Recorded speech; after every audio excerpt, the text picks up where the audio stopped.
King Henry VI, Part 2. By William Shakespeare. Act 1. How do you find this book? Any thoughts about the book or the author? Any suggestion for improvement? Please take a moment to share your thoughts in a comment. If you like it, share it with your friends who might enjoy it as well. Subscribe to keep in touch. Visit completeaudiobooks.com for more quality content. Scene 1. London. The Palace. Flourish of trumpets, then hautboys. Enter King Henry VI, Gloucester, Salisbury, Warwick, and Cardinal, on the one side.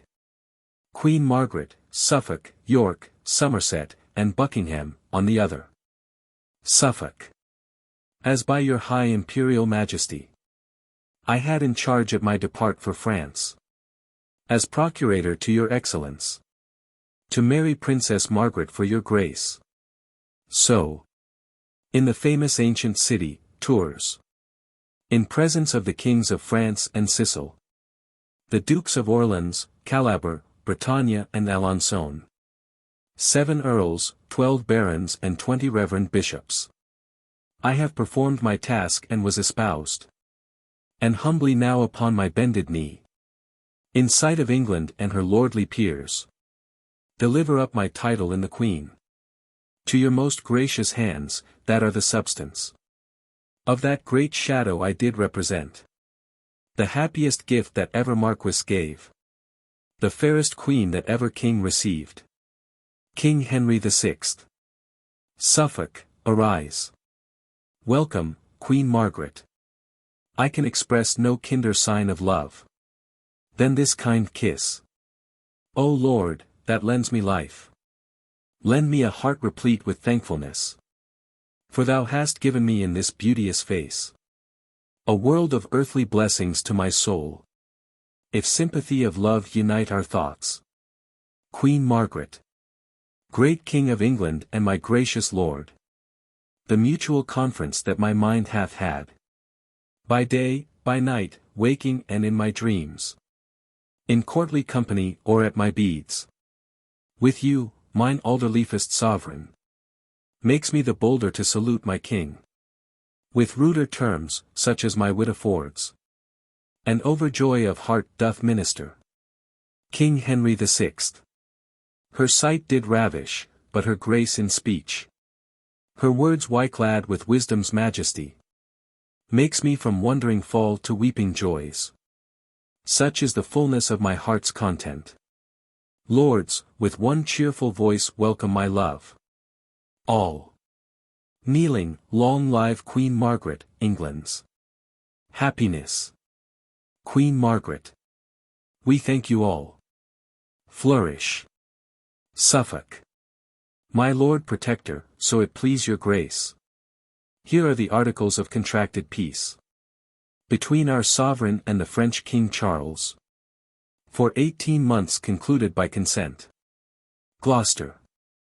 Reads, imprimis, it is agreed between the French King Charles, and William de la Pole, Marquis of Suffolk, Ambassador for Henry King of England, that the said Henry shall espouse the Lady Margaret, daughter unto Rainier King of Naples, Sicilia, and Jerusalem, and crown her Queen of England ere the 30th of May next ensuing. Item, that the Duchy of Anjou and the County of Maine shall be released. And delivered to the King her father. Lets the paper fall. King Henry VI. Uncle, how now? Gloucester. Pardon me, gracious Lord. Some sudden qualm hath struck me at the heart. And dimmed mine eyes, that I can read no further. King Henry VI. Uncle of Winchester, I pray, read on. Cardinal. Reads, item, it is further agreed between them. That the duchies of Anjou and Maine shall be released and delivered over to the King her father. And she sent over of the King of England's own proper cost and charges. Without having any dowry. King Henry VI. They please us well. Lord Marquis, kneel down. We here create thee the first Duke of Suffolk. And gird thee with the sword. Cousin of York. We here discharge your grace from being regent. The parts of France, till term of 18 months. Be full expired. Thanks, Uncle Winchester. Gloucester, York, Buckingham, Somerset, Salisbury, and Warwick. We thank you all for the great favour done. In entertainment to my princely queen. Come, let us in, and with all speed provide. To see her coronation be performed. Exeunt King Henry VI, Queen Margaret, and Suffolk. Gloucester. Brave peers of England, pillars of the state. To you Duke Humphrey must unload his grief. Your grief, the common grief of all the land. What did my brother Henry spend his youth? His valor, coin and people, in the wars. Did he so often lodge in open field? In winter's cold and summer's parching heat. To conquer France, his true inheritance? And did my brother Bedford toil his wits? To keep by policy what Henry got? Have you yourselves, Somerset, Buckingham, brave York, Salisbury, and victorious Warwick, received deep scars in France and Normandy? Or hath mine uncle Beaufort and myself, with all the learned counsel of the realm, studied so long, sat in the council house, early and late, debating to and fro, how France and Frenchmen might be kept in awe? And had his highness in his infancy crowned in Paris in despite of foes? And shall these labours and these honours die? Shall Henry's conquest, Bedford's vigilance, your deeds of war and all our counsel die? O peers of England, shameful is this league. Fatal this marriage, cancelling your fame. Blotting your names from books of memory. Raising the characters of your renown. Defacing monuments of conquered France. Undoing all, as all had never been. Cardinal. Nephew, what means this passionate discourse? This peroration with such circumstance? For France, 'tis ours, and we will keep it still. Gloucester. Uncle, we will keep it, if we can. But now it is impossible we should. Suffolk, the new-made duke that rules the roast, hath given the duchy of Anjou and Maine unto the poor King Rainier, whose large style agrees not with the leanness of his purse. Salisbury. Now, by the death of him that died for all, these counties were the keys of Normandy. But wherefore weeps Warwick, my valiant son? Warwick. For grief that they are past recovery. For, were there hope to conquer them again, my sword should shed hot blood, mine eyes no tears. Anjou and Maine. Myself did win them both. Those provinces these arms of mine did conquer. And are the cities, that I got with wounds, delivered up again with peaceful words. Mort Dieu. York. For Suffolk's Duke, may he be suffocate. That dims the honour of this warlike isle. France should have torn and rent my very heart, before I would have yielded to this league. I never read but England's kings have had large sums of gold and dowries with their wives. And our King Henry gives away his own, to match with her that brings no vantages. Gloucester. A proper jest, and never heard before. That Suffolk should demand a whole 15th. For costs and charges in transporting her. She should have stayed in France and starved. In France, before. Cardinal. My Lord of Gloucester, now ye grow too hot. It was the pleasure of my Lord the King. Gloucester. My Lord of Winchester, I know your mind. 'Tis not my speeches that you do mislike. But, 'tis my presence that doth trouble ye. Rancour will out, proud prelate, in thy face. I see thy fury, if I longer stay. We shall begin our ancient bickerings. Lordings, farewell. And say, when I am gone, I prophesied France will be lost ere long. Exit. Cardinal. So, there goes our protector in a rage. 'Tis known to you he is mine enemy. Nay, more, an enemy unto you all. And no great friend, I fear me, to the king. Consider, lords, he is the next of blood, and heir apparent to the English crown. Had Henry got an empire by his marriage, and all the wealthy kingdoms of the West, there's reason he should be displeased at it. Look to it, lords. Let not his smoothing words bewitch your hearts, be wise and circumspect. What though the common people favour him, calling him Humphrey, the good Duke of Gloucester, clapping their hands, and crying with loud voice, Jesu maintain your royal excellence. With, God preserve the good Duke Humphrey.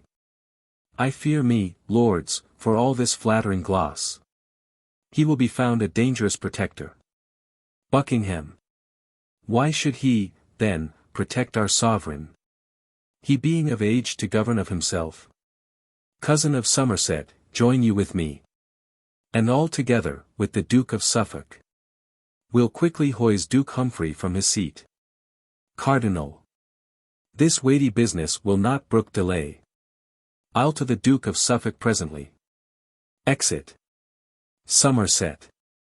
Cousin of Buckingham, though Humphrey's pride and greatness of his place be grief to us, yet let us watch the haughty cardinal. His insolence is more intolerable than all the princes in the land beside. If Gloucester be displaced, he'll be protector. Buckingham. Or thou or I, Somerset, will be protector. Despite Duke Humphrey or the cardinal. Exeunt Buckingham and Somerset. Salisbury. Pride went before, ambition follows him. While these do labour for their own preferment, behoves it us to labour for the realm. I never saw but Humphrey Duke of Gloucester did bear him like a noble gentleman. Oft have I seen the haughty cardinal more like a soldier than a man o' the church, as stout and proud as he were lord of all, swear like a ruffian and demean himself unlike the ruler of a commonweal. Warwick, my son, the comfort of my age, thy deeds, thy plainness and thy housekeeping hath won the greatest favour of the commons, excepting none but good Duke Humphrey. And, brother York, thy acts in Ireland, in bringing them to civil discipline, thy late exploits done in the heart of France, when thou wert regent for our sovereign, have made thee feared and honoured of the people. Join we together, for the public good, in what we can, to bridle and suppress the pride of Suffolk and the cardinal, with Somerset's and Buckingham's ambition. And, as we may, cherish Duke Humphrey's deeds, while they do tend the profit of the land. Warwick. So God help Warwick, as he loves the land and common profit of his country. York. Aside, and so says York, for he hath greatest cause. Salisbury. Then let's make haste away, and look unto the main. Warwick.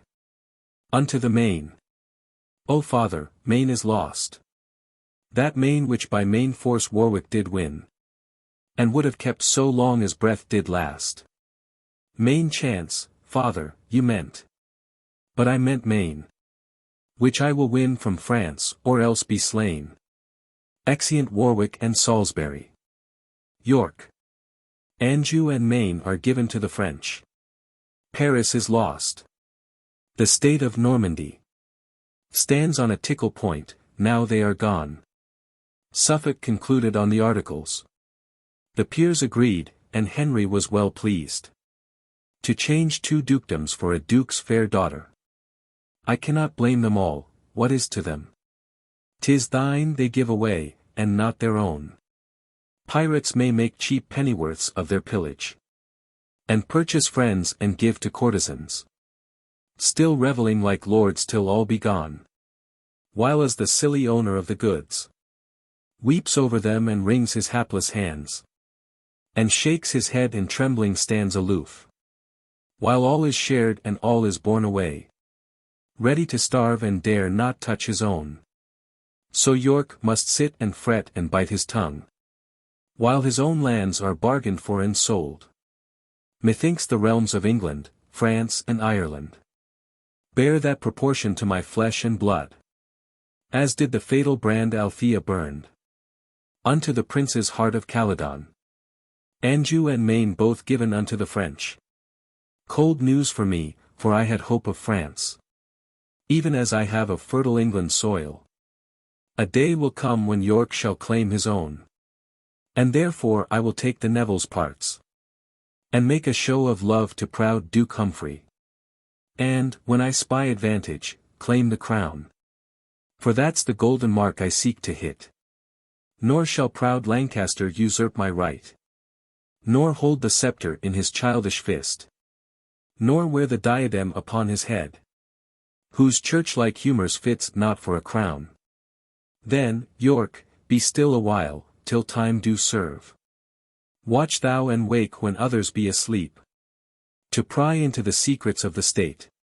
Till Henry, surfeiting in joys of love, with his new bride and England's dear-bought queen, and Humphrey with the peers be fallen at jars. Then will I raise aloft the milk-white rose, with whose sweet smell the air shall be perfumed, and in my standard bear the arms of York, to grapple with the house of Lancaster. And, force perforce, I'll make him yield the crown, whose bookish rule hath pulled fair England down. Exit. Scene 2. Gloucester's house. Enter Gloucester and his Duchess. Duchess. Why droops my lord, like overripened corn, hanging the head at Ceres' plenteous load? Why doth the great Duke Humphrey knit his brows, as frowning at the favours of the world? Why are thine eyes fixed to the sullen earth, gazing on that which seems to dim thy sight?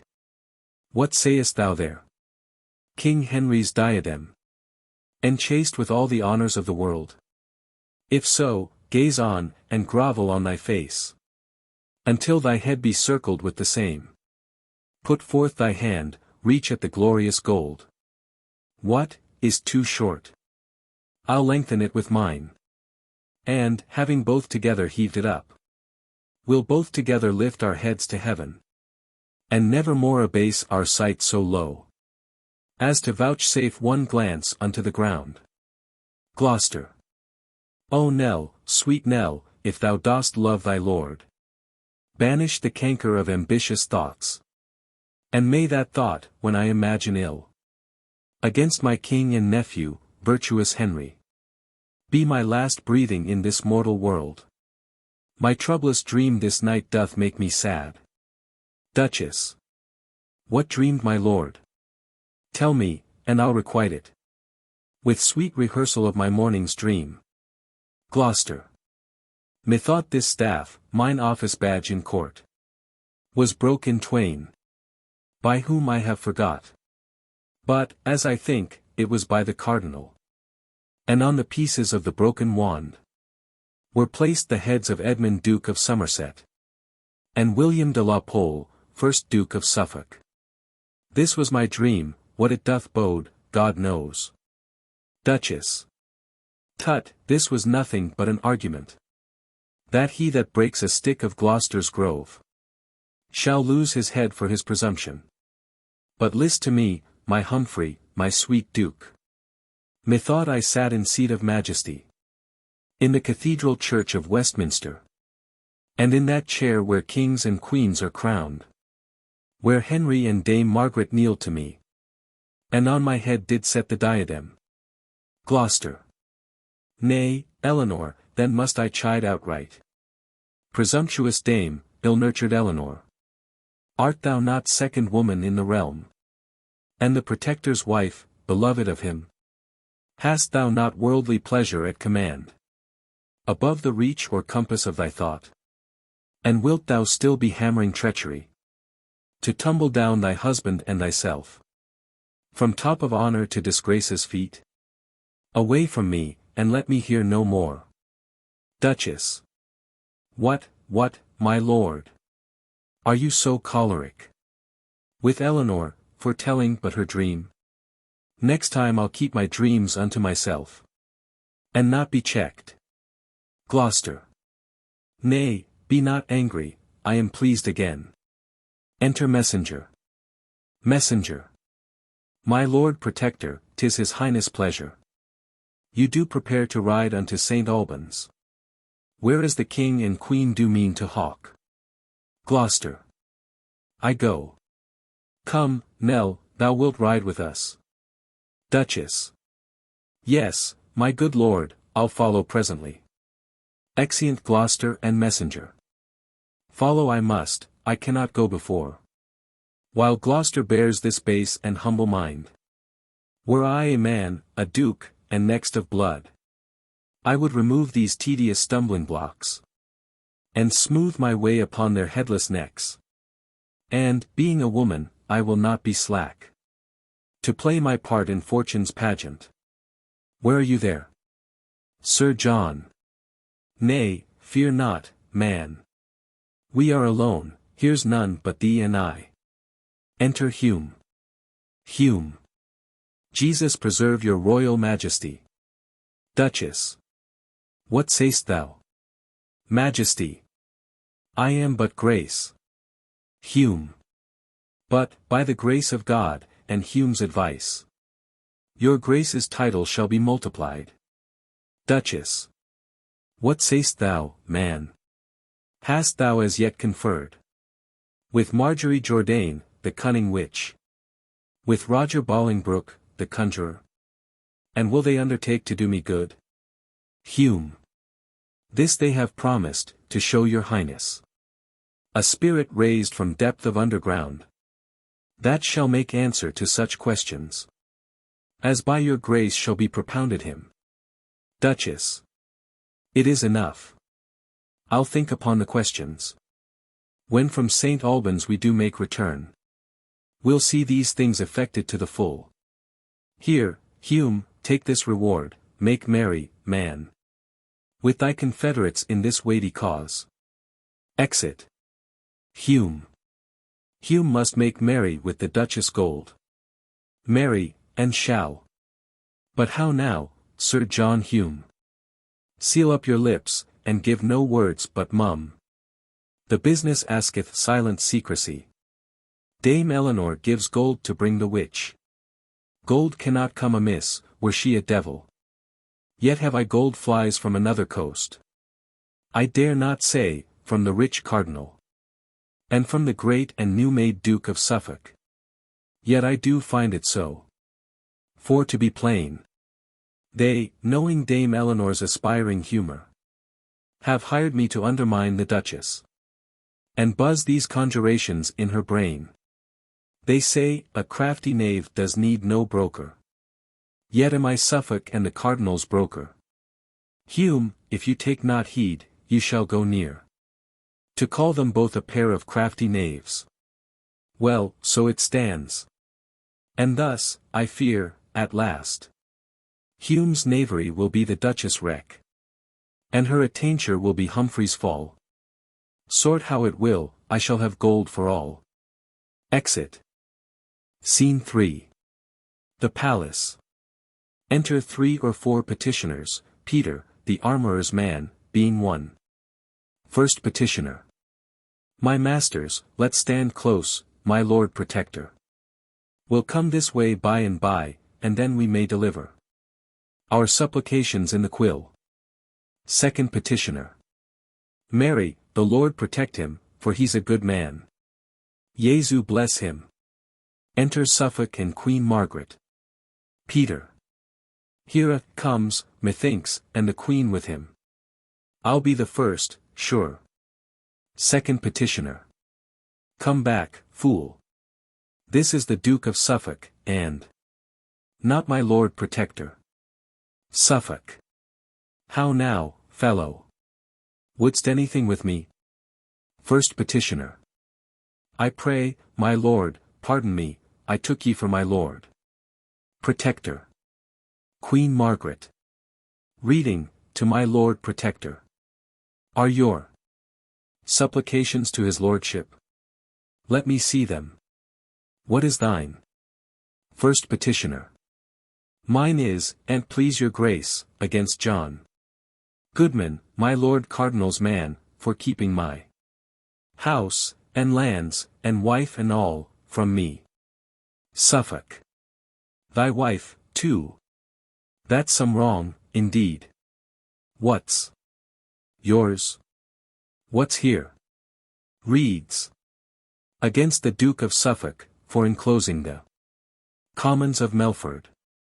How now, Sir Knave? Second petitioner.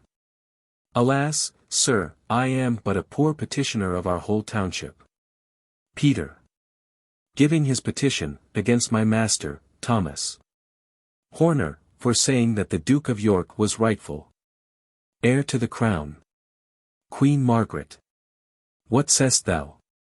Did the Duke of York say he was rightful heir to the crown? Peter. That my master was? No, forsooth, my master said that he was, and that the king was an usurper. Suffolk. Who is there? Enter servant. Take this fellow in, and send for his master with a pursuivant presently. We'll hear more of your matter before the king. Exit servant with Peter. Queen Margaret. And as for you, that love to be protected under the wings of our protector's grace, begin your suits anew, and sue to him. Tears the supplication. Away, base Coans. Suffolk, let them go. All. Come, let's be gone. Exeunt. Queen Margaret. My Lord of Suffolk, say, is this the guise? Is this the fashion in the court of England? Is this the government of Britain's isle? And this the royalty of Albion's king? What shall King Henry be a pupil still? Under the surly Gloucester's governance? Am I a queen in title and in style? And must be made a subject to a duke? I tell thee, Pole, when in the city tours, thou ranst a tilt in honor of my love, and stolest away the ladies' hearts of France. I thought King Henry had resembled thee in courage, courtship and proportion. But all his mind is bent to holiness, to number Ave Marys on his beads. His champions are the prophets and apostles, his weapons holy saws of sacred writ. His study is his tilt-yard, and his loves are brazen images of canonized saints. I would the college of the cardinals would choose him pope, and carry him to Rome, and set the triple crown upon his head. That were a state fit for his holiness. Suffolk. Madam, be patient, as I was cause. Your highness came to England, so will I. In England work your grace's full content. Queen Margaret. Beside the haughty protector, have we Beaufort, the imperious churchman, Somerset, Buckingham, and grumbling York, and not the least of these, but can do more in England than the king. Suffolk. And he of these that can do most of all, cannot do more in England than the Nevilles. Salisbury and Warwick are no simple peers. Queen Margaret. Not all these lords do vex me half so much as that proud dame, the Lord Protector's wife. She sweeps it through the court with troops of ladies, more like an empress than Duke Humphrey's wife. Strangers in court do take her for the queen. She bears a duke's revenues on her back, and in her heart she scorns our poverty. Shall I not live to be avenged on her? Contemptuous base-born cowlet as she is, she vaunted, 'mongst her minions t'other day, the very train of her worst wearing gown was better worth than all my father's lands, till Suffolk gave 2 dukedoms for his daughter. Suffolk. Madam, myself have limed a bush for her, and placed a choir of such enticing birds, that she will light to listen to the lays, and never mount to trouble you again. So, let her rest, and, madam, list to me. For I am bold to counsel you in this. Although we fancy not the cardinal Yet must we join with him and with the lords, till we have brought Duke Humphrey in disgrace. As for the Duke of York, this late complaint will make but little for his benefit. So, one by one, we'll weed them all at last.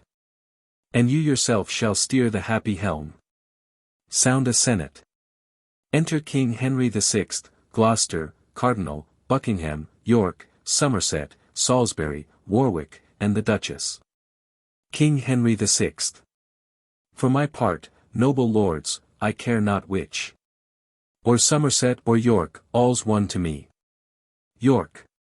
If York have ill-demeaned himself in France, then let him be denied the regentship. Somerset. If Somerset be unworthy of the place, let York be regent, I will yield to him. Warwick.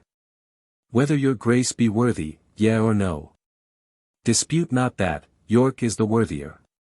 Cardinal. Ambitious Warwick, let thy betters speak. Warwick. The Cardinal's not my better in the field. Buckingham. All in this presence are thy betters, Warwick. Warwick. Warwick may live to be the best of all. Salisbury. Peace, son.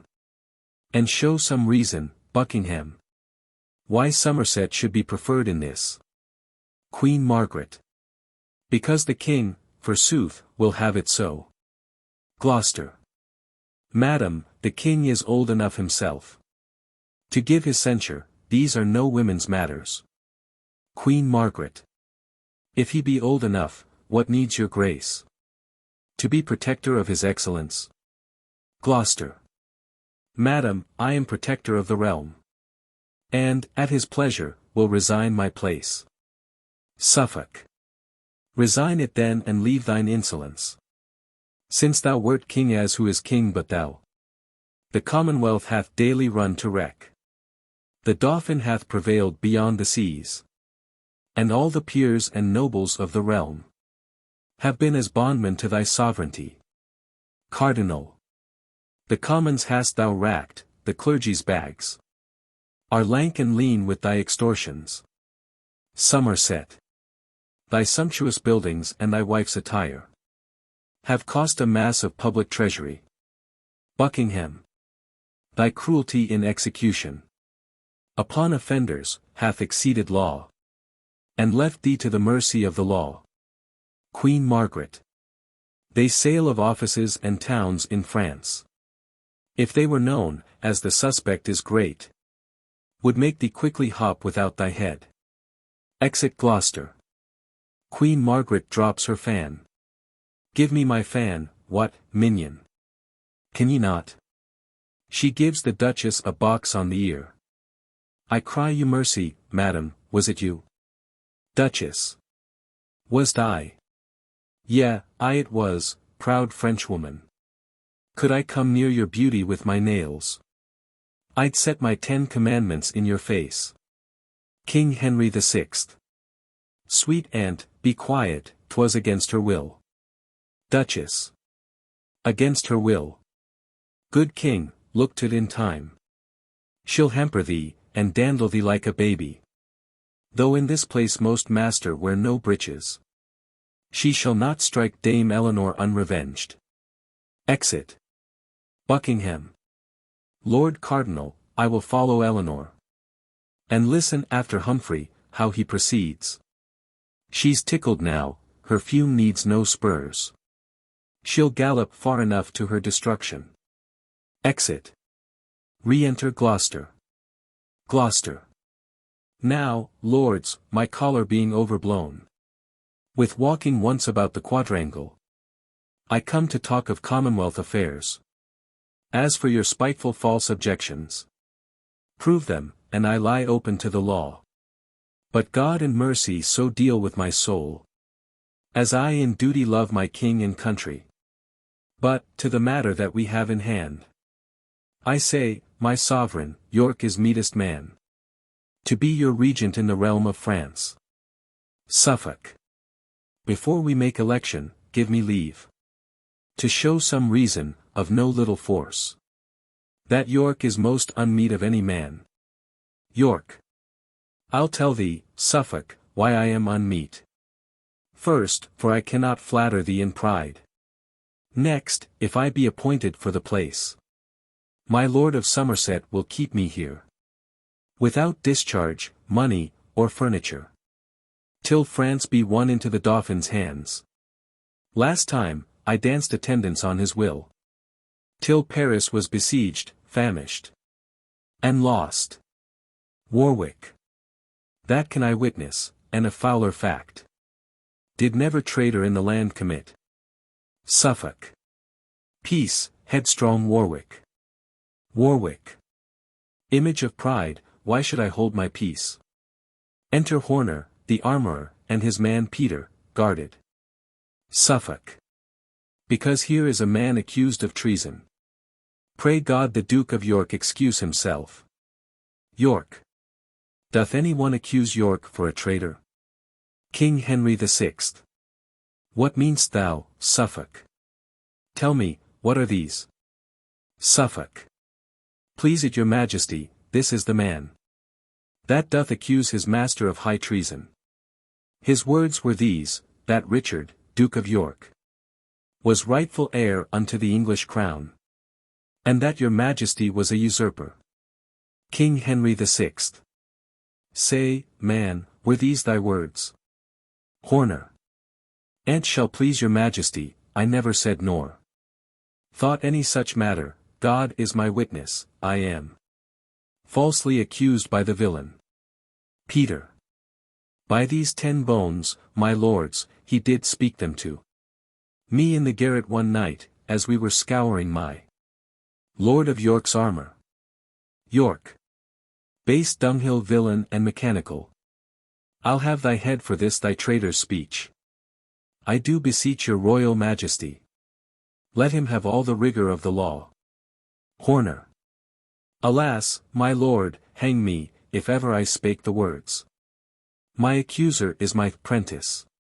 And when I did correct him for his fault the other day, he did vow upon his knees he would be even with me, I have good witness of this, therefore I beseech your majesty, do not cast away an honest man for a villain's accusation.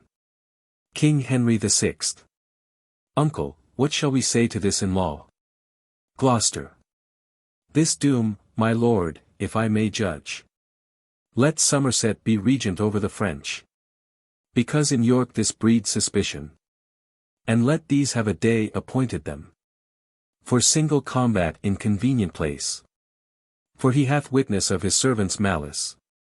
This is the law, and this Duke Humphrey's doom. Somerset.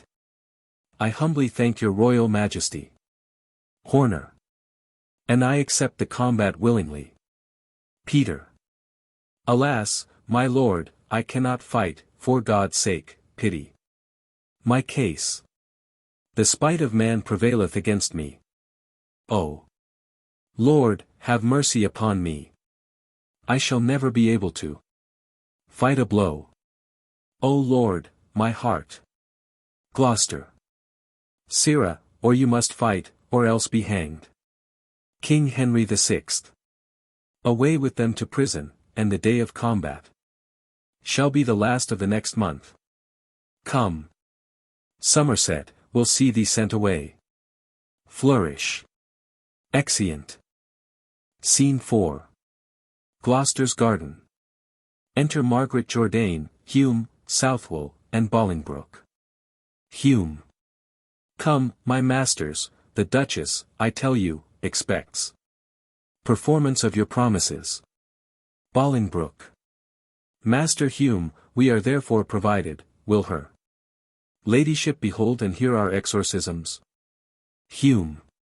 Ay, what else? Fear you not her courage. Bolingbroke. I have heard her reported to be a woman of an invincible spirit, but it shall be convenient, Master Hume, that you be by her aloft, while we be busy below, and so, I pray you, go, in God's name, and leave us. Exit Hume. Mother Jourdain, be you prostrate and grovel on the earth, John Southwell. Read you, and let us to our work. Enter the Duchess aloft, Hume following. Duchess. Well said, my masters, and welcome all. To this. Gear the sooner the better. Bolingbroke. Patience, good lady, wizards know their times. Deep night, dark night, the silent of the night. The time of night when Troy was set on fire. The time when screech owls cry and bandogs howl. And spirits walk and ghosts break up their graves. That time best fits the work we have in hand. Madam, sit you and fear not, whom we raise. We will make fast within a hallowed verge. Here they do the ceremonies belonging, and make the circle, Bolingbroke or Southwell reads, conjuro te, and see. It thunders and lightens terribly, then the spirit riseth. Spirit. Adsum. Margaret Jourdain. Azimuth. By the eternal God, whose name and power thou tremblest at, answer that I shall ask. For, till thou speak, thou shalt not pass from hence. Spirit. Ask what thou wilt. That I had said and done. Bolingbroke. First of the king, what shall of him become? Reading out of a paper. Spirit. The duke yet lives that Henry shall depose. But him outlive, and die a violent death. As the spirit speaks, Southwell writes the answer. Bolingbroke. What fates await the Duke of Suffolk? Spirit. By water shall he die, and take his end. Bolingbroke. What shall befall the Duke of Somerset? Spirit. Let him shun castles. Safer shall he be upon the sandy plains than where castles mounted stand. Have done, for more I hardly can endure. Bolingbroke. Descend to darkness and the burning lake. False fiend, avoid. Thunder and lightning. Exit spirit. Enter York and Buckingham with their guard and break in. York. Lay hands upon these traitors and their trash. Beldam, I think we watched you at an inch. What, madam, are you there? The king and commonweal are deeply indebted for this piece of pains. My lord protector will, I doubt it not, see you well guerdon for these good deserts. Duchess. Not half so bad as thine to England's king. Injurious duke, that threatest wears no cause.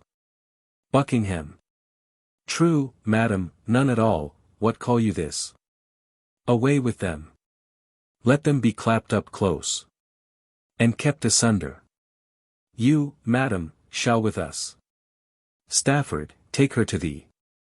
Exeunt above Duchess and Hume, guarded. We'll see your trinkets here all forthcoming. All, away. Exeunt guard with Margaret Jourdain, Southwell, and C. York. Lord Buckingham, methinks, you watched her well. A pretty plot, well chosen to build upon. Now, pray, my lord, let's see the devil's writ. What have we here? Reads. The duke yet lives, that Henry shall depose. But him outlive, and die a violent death. Why, this is just. Aiote, Ayacida, Romanos vincere passi. Well, to the rest. Tell me what fate awaits the Duke of Suffolk. By water shall he die, and take his end. What shall betide the Duke of Somerset? Let him shun castles. Safer shall he be upon the sandy plains than where castles mounted stand. Come, come, my lords. These oracles are hardly attained, and hardly understood. The king is now in progress towards St. Albans. With him the husband of this lovely lady. Thither go these news, as fast as horse can carry them. A sorry breakfast for my lord protector. Buckingham. Your grace shall give me leave, my lord of York, to be the post, in hope of his reward. York. At your pleasure, my good lord. Who's within? There, ho! Enter a serving man. Invite my lords of Salisbury and Warwick to sup with me tomorrow night. Away. Exeunt. Act 2. Scene 1. St. Albans. Enter King Henry VI, Queen Margaret, Gloucester, Cardinal, and Suffolk, with falconers hallooing. Queen Margaret. Believe me, lords, for flying at the brook. I saw not better sport these 7 years' day. Yet, by your leave, the wind was very high. And, 10 to 1, old Joan had not gone out. King Henry VI. But what a point, my lord, your falcon made. And what a pitch she flew above the rest. To see how God in all his creatures works. Yea, man and birds are fain of climbing high. Suffolk. No marvel, an it like your majesty. My lord protector's hawks do tower so well. They know their master loves to be aloft. And bears his thoughts above his falcon's pitch. Gloucester. My lord, 'tis but a base ignoble mind. That mounts no higher than a bird can soar. Cardinal. I thought as much, he would be above the clouds. Gloucester. Ay, my lord Cardinal. How think you by that? Were it not good your grace could fly to heaven. King Henry VI. The treasury of everlasting joy. Cardinal. Thy heaven is on earth, thine eyes and thoughts. Beat on a crown, the treasure of thy heart. Pernicious protector, dangerous peer. That smooth'st it so with king and commonweal. Gloucester. What, Cardinal, is your priesthood grown peremptory? Tantine animes coelestibus ire. Churchmen so hot. Good uncle, hide such malice. With such holiness can you do it? Suffolk. No malice, sir, no more than well becomes. So good a quarrel and so bad a peer. Gloucester. As who, my lord? Suffolk. Why, as you, my lord. And like your lordly lord protectorship. Gloucester. Why, Suffolk, England knows thine insolence. Queen Margaret. And thy ambition, Gloucester. King Henry VI. I prithee, peace, good queen. And wet not on these furious peers. For blessed are the peacemakers on earth. Cardinal. Let me be blessed for the peace I make. Against this proud protector, with my sword. Gloucester. Aside to Cardinal, faith, holy uncle, would 'twere come to that. Cardinal. Aside to Gloucester, marry, when thou darest. Gloucester. Aside to Cardinal, make up no factious numbers for the matter. In thine own person answer thy abuse. Cardinal. Aside to Gloucester, where thou darest. Not peep, and if thou darest. This evening, on the east side of the grove. King Henry VI. How now, my lords? Cardinal. Believe me, cousin Gloucester. Had not your man put up the fowl so suddenly, we had had more sport. Aside to Gloucester. Come with thy two-hand sword. Gloucester. True, uncle. Cardinal. Aside to Gloucester, are ye advised? The east side of the grove. Gloucester. Aside to Cardinal, Cardinal, I am with you. King Henry VI. Why, how now, Uncle Gloucester? Gloucester. Talking of hawking, nothing else, my lord. Aside to Cardinal. Now, by God's mother, priest, I'll shave your crown for this. Or all my fence shall fail. Cardinal. Aside to Gloucester, Medice, typesome. Protector, see to't well, protect yourself. King Henry VI. The winds grow high. So do your stomachs, lords. How irksome is this music to my heart. When such strings jar, what hope of harmony? I pray, my lords, let me compound this strife. Enter a townsman of St. Albans, crying, a miracle. Gloucester. What means this noise? Fellow, what miracle dost thou proclaim? Townsman. A miracle. A miracle. Suffolk. Come to the king and tell him what miracle. Townsman. Forsooth, a blind man at St. Alban's shrine, within this half hour, hath received his sight. A man that ne'er saw in his life before. King Henry the Sixth. Now, God be praised, that to believing souls gives light in darkness, comfort in despair. Enter the mayor of St. Albans and his brethren, bearing Simcox, between two in a chair, Simcox's wife following. Cardinal. Here comes the townsman on procession, to present your highness with the man. King Henry the Sixth. Great is his comfort in this earthly vale, although by his sight his sin be multiplied. Gloucester. Stand by, my masters, bring him near the king. His highness' pleasure is to talk with him. King Henry the Sixth. Good fellow, tell us here the circumstance, that we for thee may glorify the Lord. What, hast thou been long blind and now restored? Simcox. Born blind, an't please your grace. Wife. Ay, indeed, was he. Suffolk. What woman is this? Wife. His wife, an't like your worship. Gloucester. Hadst thou been his mother, thou couldst have better told. King Henry the Sixth. Where wert thou born? Simcox. At Berwick in the north, an't like your grace. King Henry the Sixth. Poor soul, God's goodness hath been great to thee. Let never day nor night unhallowed pass, but still remember what the Lord hath done. Queen Margaret. Tell me, good fellow, camest thou here by chance, or of devotion, to this holy shrine? Simcox. God knows, of pure devotion, being called 100 times and oftener, in my sleep, by good Saint Alban, who said, Simcox, come. Come, offer at my shrine, and I will help thee. Wife.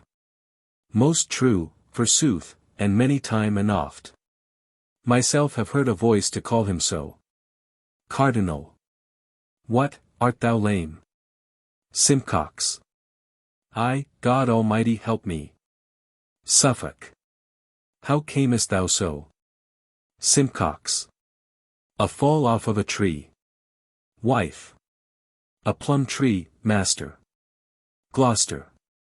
How long hast thou been blind? Simcox. Born so, master.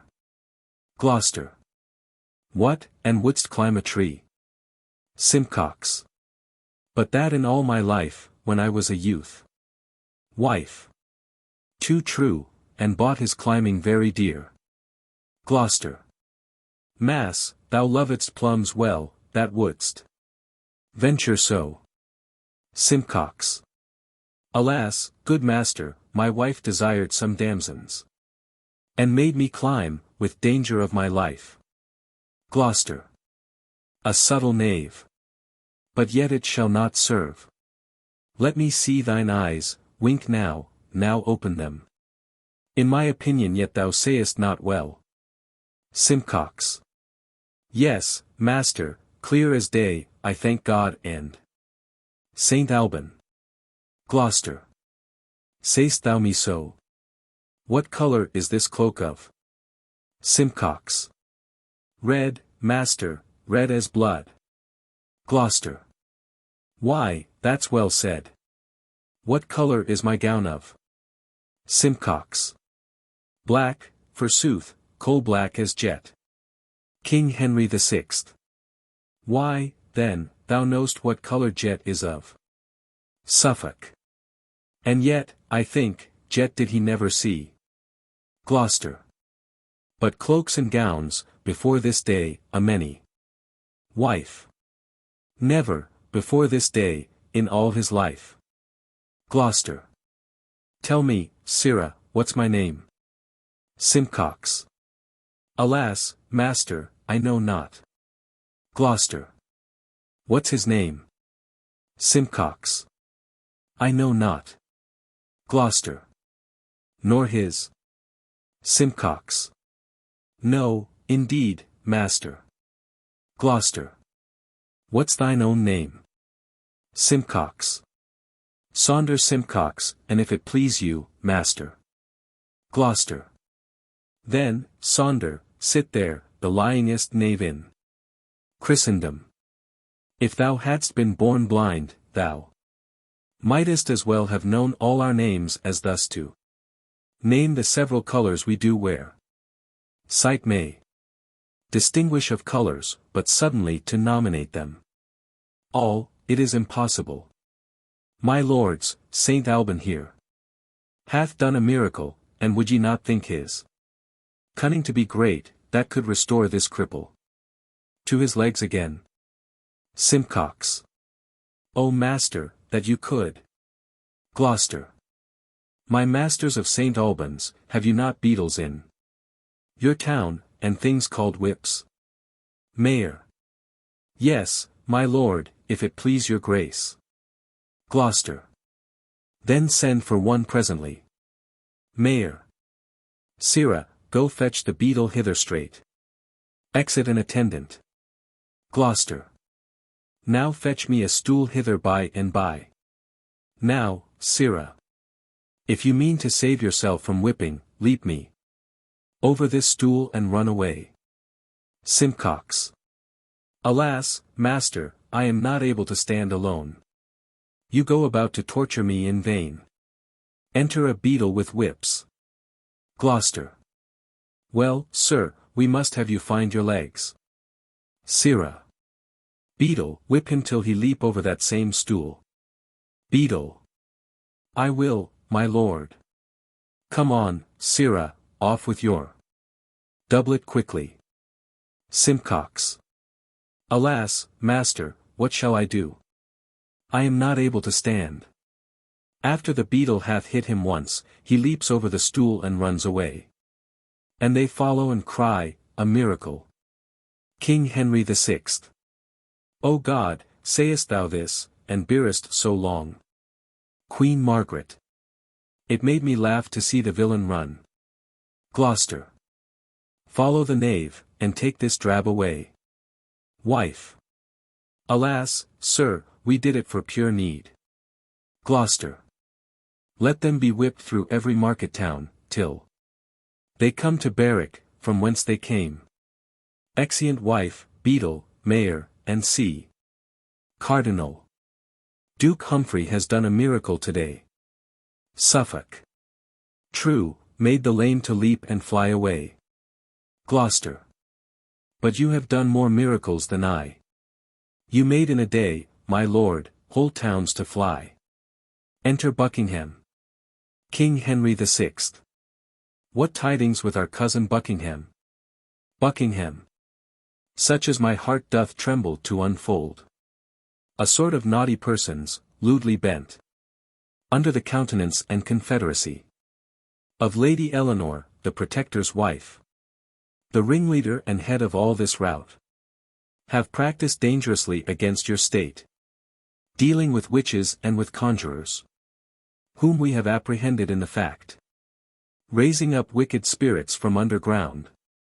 Demanding of King Henry's life and death. And other of your highness privy council. As more at large your grace shall understand. Cardinal. Aside to Gloucester, and so, my lord protector. By this means. Your lady is forthcoming yet at London. This news, I think, hath turned your weapon's edge. 'Tis like, my lord, you will not keep your hour. Gloucester. Ambitious churchman, leave to afflict my heart. Sorrow and grief have vanquished all my powers. And, vanquished as I am, I yield to thee. Or to the meanest groom. King Henry VI. O God, what mischiefs work the wicked ones! Heaping confusion on their own heads thereby. Queen Margaret. Gloucester, see here the tainture of thy nest. And look thyself be faultless, thou wert best. Gloucester. Madam, for myself, to heaven I do appeal. How I have loved my king and commonweal. And, for my wife, I know not how it stands. Sorry I am to hear what I have heard.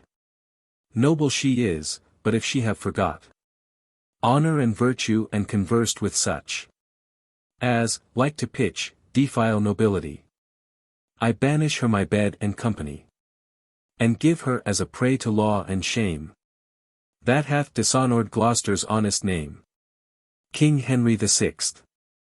Well, for this night we will repose us here. Tomorrow toward London back again, to look into this business thoroughly, and call these foul offenders to their answers, and poise the cause in justice equal scales, whose beam stands sure, whose rightful cause prevails.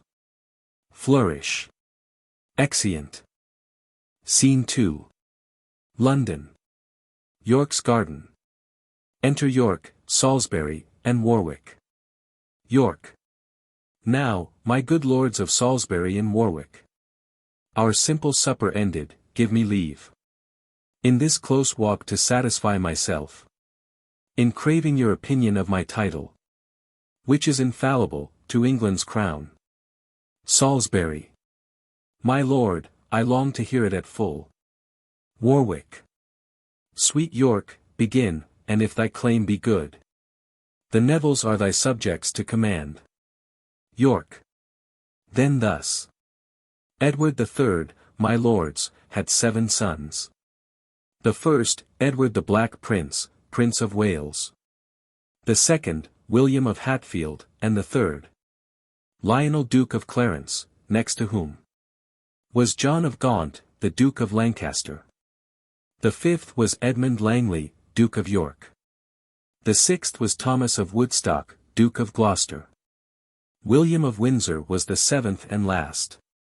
Edward the Black Prince died before his father, and left behind him Richard, his only son, who after Edward III's death reigned as king, till Henry Bolingbroke, Duke of Lancaster, the eldest son and heir of John of Gaunt, crowned by the name of Henry IV, seized on the realm, deposed the rightful king, sent his poor queen to France, from whence she came, and him to Pomfret, where, as all you know, harmless Richard was murdered traitorously.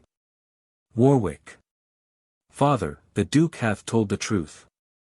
Thus got the house of Lancaster the crown. York. Which now they hold by force and not by right. For Richard, the first son's heir, being dead, the issue of the next son should have reigned. Salisbury.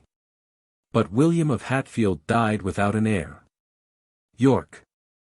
The third son, Duke of Clarence, from whose line I claimed the crown, had issue, Philippe, a daughter, who married Edmund Mortimer, Earl of March.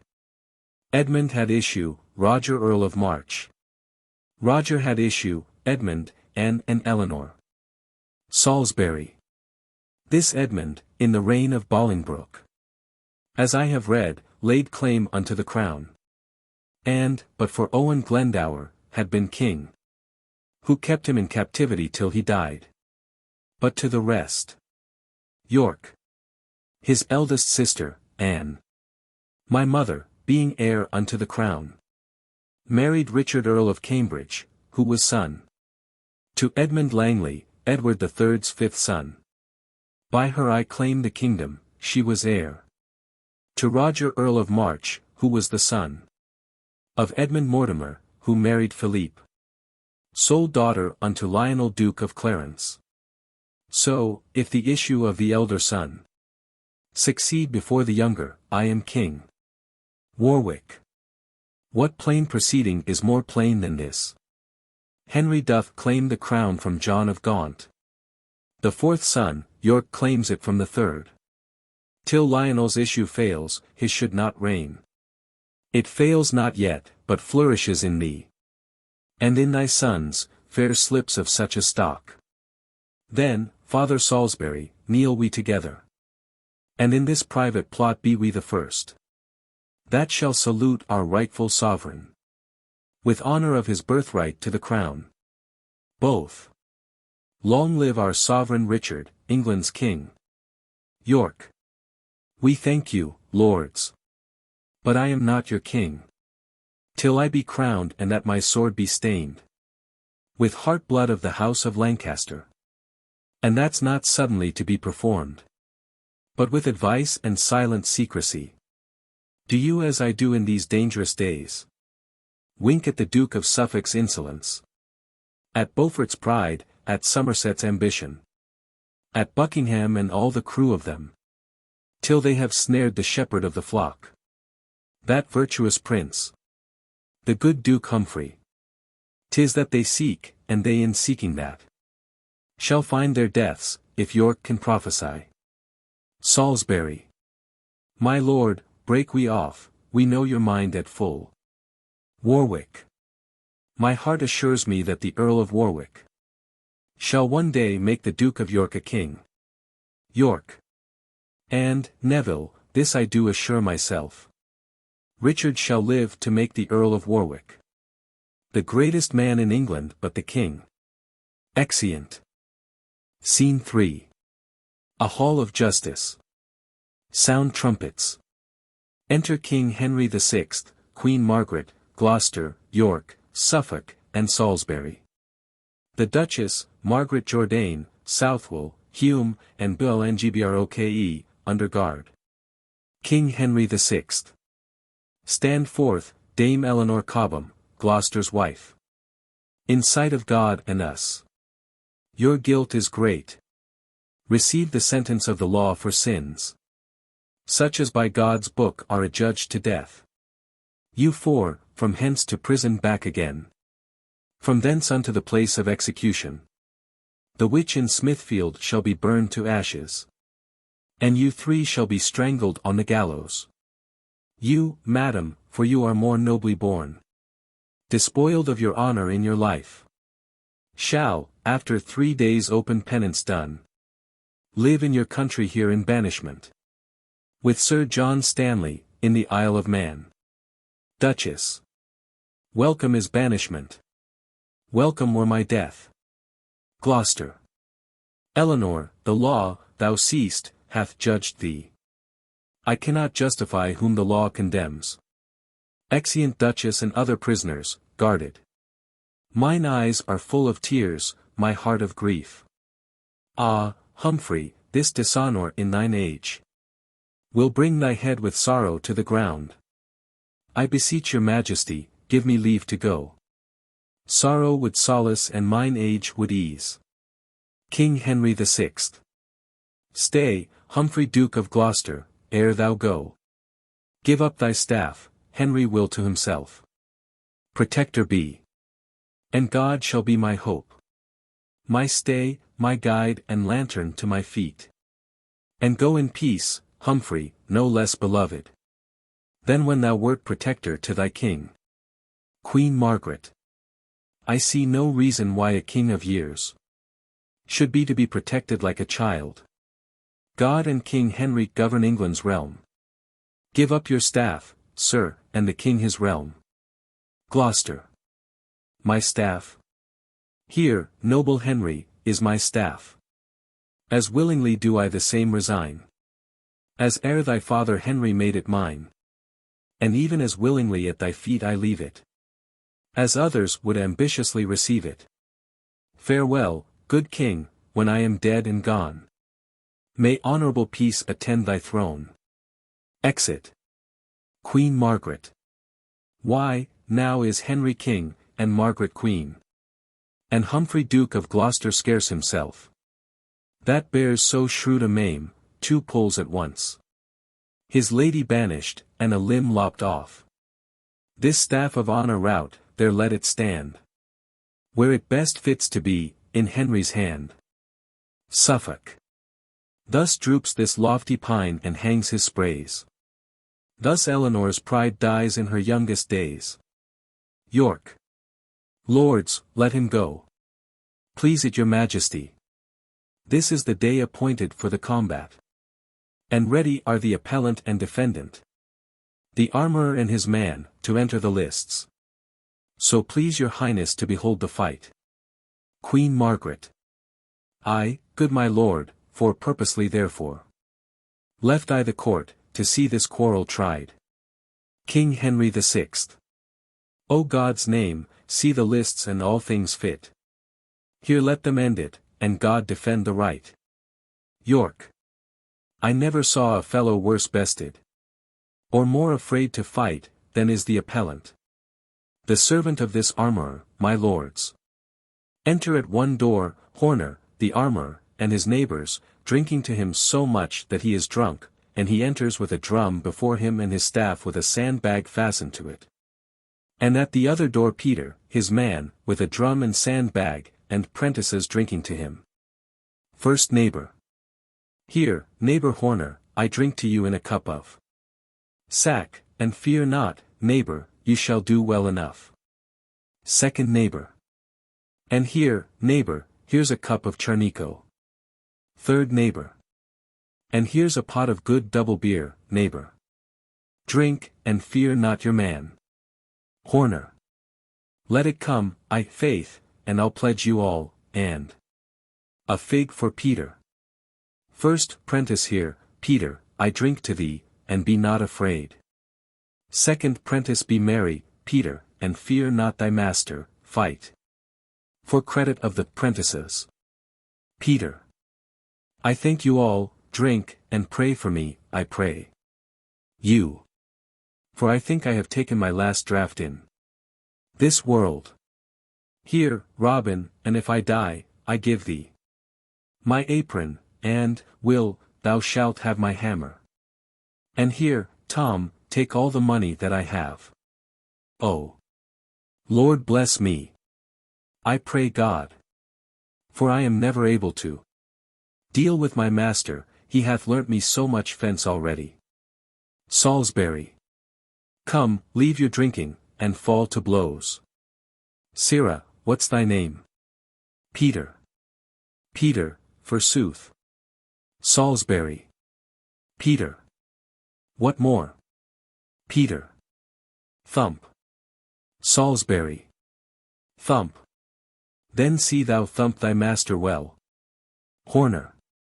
Masters, I am come hither, as it were, upon my man's instigation, to prove him a knave and myself an honest man, and touching the Duke of York, I will take my death. I never meant him any ill, nor the king, nor the queen, and therefore, Peter, have at thee with a downright blow. York. Dispatch, this knave's tongue begins to double. Sound, trumpets, alarum to the combatants. Alarum. They fight, and Peter strikes him down. Horner. Hold, Peter, hold. I confess treason. Dies. York. Take away his weapon. Fellow, thank God, and the good wine in thy master's way. Peter. O God, have I overcome mine enemy in this presence? O Peter, thou hast prevailed in right. King Henry the Sixth. Go, take hence that traitor from our sight. For his death we do perceive his guilt. And God in justice hath revealed to us the truth and innocence of this poor fellow, which he had thought to have murdered wrongfully. Come, fellow, follow us for thy reward. Sound a flourish. Exeunt. Scene 4. A street. Enter Gloucester and his serving men, in mourning cloaks. Gloucester. Thus sometimes hath the brightest day a cloud, and after summer evermore succeeds barren winter, with his wrathful nipping cold. So cares and joys abound, as seasons fleet. Sirs, what's o'clock? Servants. 10, my lord. Gloucester. 10 is the hour that was appointed me to watch the coming of my punished duchess. Uneath may she endure the flinty streets, to tread them with her tender feeling feet. Sweet Nell, ill can thy noble mind abrook the abject people gazing on thy face with envious looks, laughing at thy shame. that erst did follow thy proud chariot wheels, when thou didst ride in triumph through the streets. But, soft! I think she comes, and I'll prepare my tear-stained eyes to see her miseries. Enter the Duchess in a white sheet, and a taper burning in her hand, with Stanley, the sheriff, and officers. Servant. So please your grace, we'll take her from the sheriff. Gloucester. No, stir not, for your lives, let her pass by. Duchess. Come you, my lord, to see my open shame. Now thou dost penance too. Look how they gaze. See how the giddy multitude do point, and nod their heads, and throw their eyes on thee. Ah, Gloucester, hide thee from their hateful looks. And, in thy closet pent up, rue my shame. And ban thine enemies, both mine and thine. Gloucester. Be patient, gentle Nell, forget this grief. Duchess. Ah, Gloucester, teach me to forget myself. For whilst I think I am thy married wife, and thou a prince, protector of this land, methinks I should not thus be led along, mailed up in shame, with papers on my back, and followed with a rabble that rejoice to see my tears and hear my deep-fet groans. The ruthless flint doth cut my tender feet, and when I start, the envious people laugh, and bid me be advised how I tread. Ah, Humphrey, can I bear this shameful yoke? Trost thou that e'er I'll look upon the world, or count them happy that enjoy the sun? No, dark shall be my light and night my day. To think upon my pomp shall be my hell. Sometime I'll say, I am Duke Humphrey's wife, and he a prince and ruler of the land. Yet so he ruled and such a prince he was, as he stood by whilst I, his forlorn duchess, was made a wonder and a pointing stock to every idle rascal follower. But be thou mild and blush not at my shame, nor stir at nothing till the axe of death hang over thee, as, sure, it shortly will. For Suffolk, he that can do all in all, with her that hateth thee and hates us all, and York and impious Beaufort, that false priest, have all limed bushes to betray thy wings. And, fly thou how thou canst, they'll tangle thee. But fear not thou, until thy foot be snared, nor never seek prevention of thy foes. Gloucester. Ah, Nell, forbear. Thou aimest all awry. I must offend before I be attainted. And had I 20 times so many foes, and each of them had 20 times their power, all these could not procure me any scathe, so long as I am loyal, true and crimeless. Wouldst have me rescue thee from this reproach?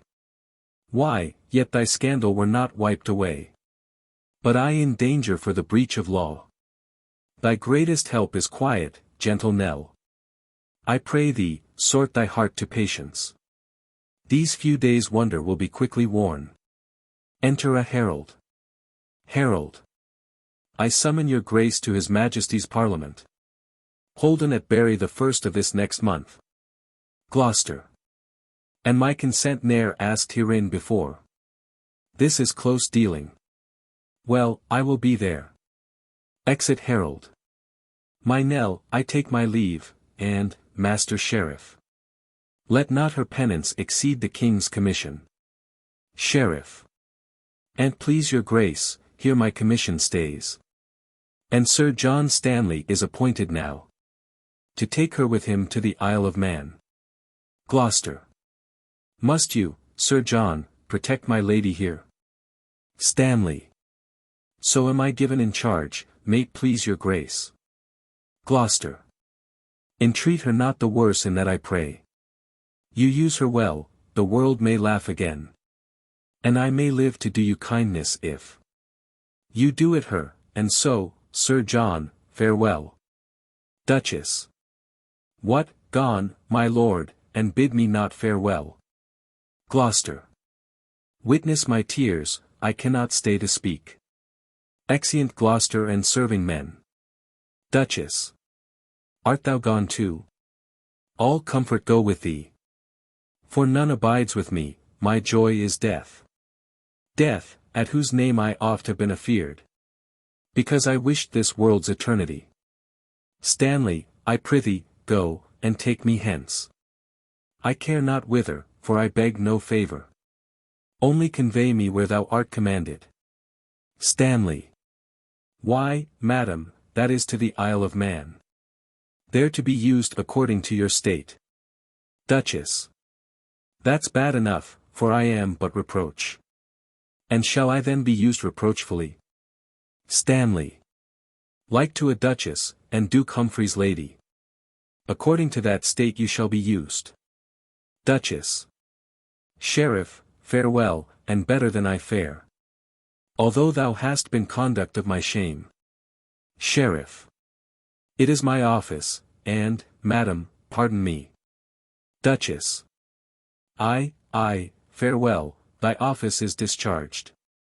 Come, Stanley, shall we go? Stanley. Madam, your penance done, throw off this sheet. And go we to attire you for our journey. Duchess. My shame will not be shifted with my sheet. No, it will hang upon my richest robes. And show itself, attire me how I can. Go, lead the way. I long to see my prison. Exeunt. Act 3. Scene 1. The Abbey at Bury St. Edmunds. Sound a senate. Enter King Henry VI, Queen Margaret, Cardinal, Suffolk, York, Buckingham, Salisbury and Warwick to the Parliament. King Henry VI. I muse my Lord of Gloucester is not come. 'Tis not his wont to be the hindmost man. Whatever occasion keeps him from us now. Queen Margaret. Can you not see? Or will ye not observe the strangeness of his altered countenance? With what a majesty he bears himself. How insolent of late he is become. How proud, how peremptory, and unlike himself. We know the time since he was mild and affable. And if we did but glance a far-off look, immediately he was upon his knee. That all the court admired him for submission. But meet him now, and, be it in the morn, when every one will give the time of day, he knits his brow and shows an angry eye, and passeth by with stiff unbowed knee, disdaining duty that to us belongs. Small curs are not regarded when they grin, but great men tremble when the lion roars. And Humphrey is no little man in England. First note that he is near you in descent. And should you fall, he as the next will mount. Me seemeth then it is no policy, respecting what a rancorous mind he bears, and his advantage following your decease, that he should come about your royal person, or be admitted to your highness council. By flattery hath he won the commons' hearts, and when he pleased to make commotion, 'tis to be feared they all will follow him. Now 'tis the spring, and weeds are shallow-rooted. Suffer them now, and they'll o'ergrow the garden, and choke the herbs for want of husbandry. The reverent care I bear unto my lord made me collect these dangers in the duke. If it be fond, call it a woman's fear, which fear if better reasons can supplant, I will subscribe and say I wronged the duke, my lord of Suffolk, Buckingham, and York. Reprove my allegation, if you can, or else conclude my words effectual. Suffolk. Well hath your highness seen into this duke. And, had I first been put to speak my mind, I think I should have told your grace's tale. The Duchess, by his subornation, upon my life, began her devilish practices. Or, if he were not privy to those faults, yet, by reputing of his high descent, as next the king he was successive heir, and such high vaunts of his nobility, did instigate the bedlam brain-sick Duchess, by wicked means to frame our sovereign's fall. Smooth runs the water where the brook is deep, and in his simple show he harbors treason. The fox barks not when he would steal the lamb, No, no, my sovereign, Gloucester is a man. Unsound yet and full of deep deceit. Cardinal. Did he not, contrary to form of law, devise strange deaths for small offences done? York.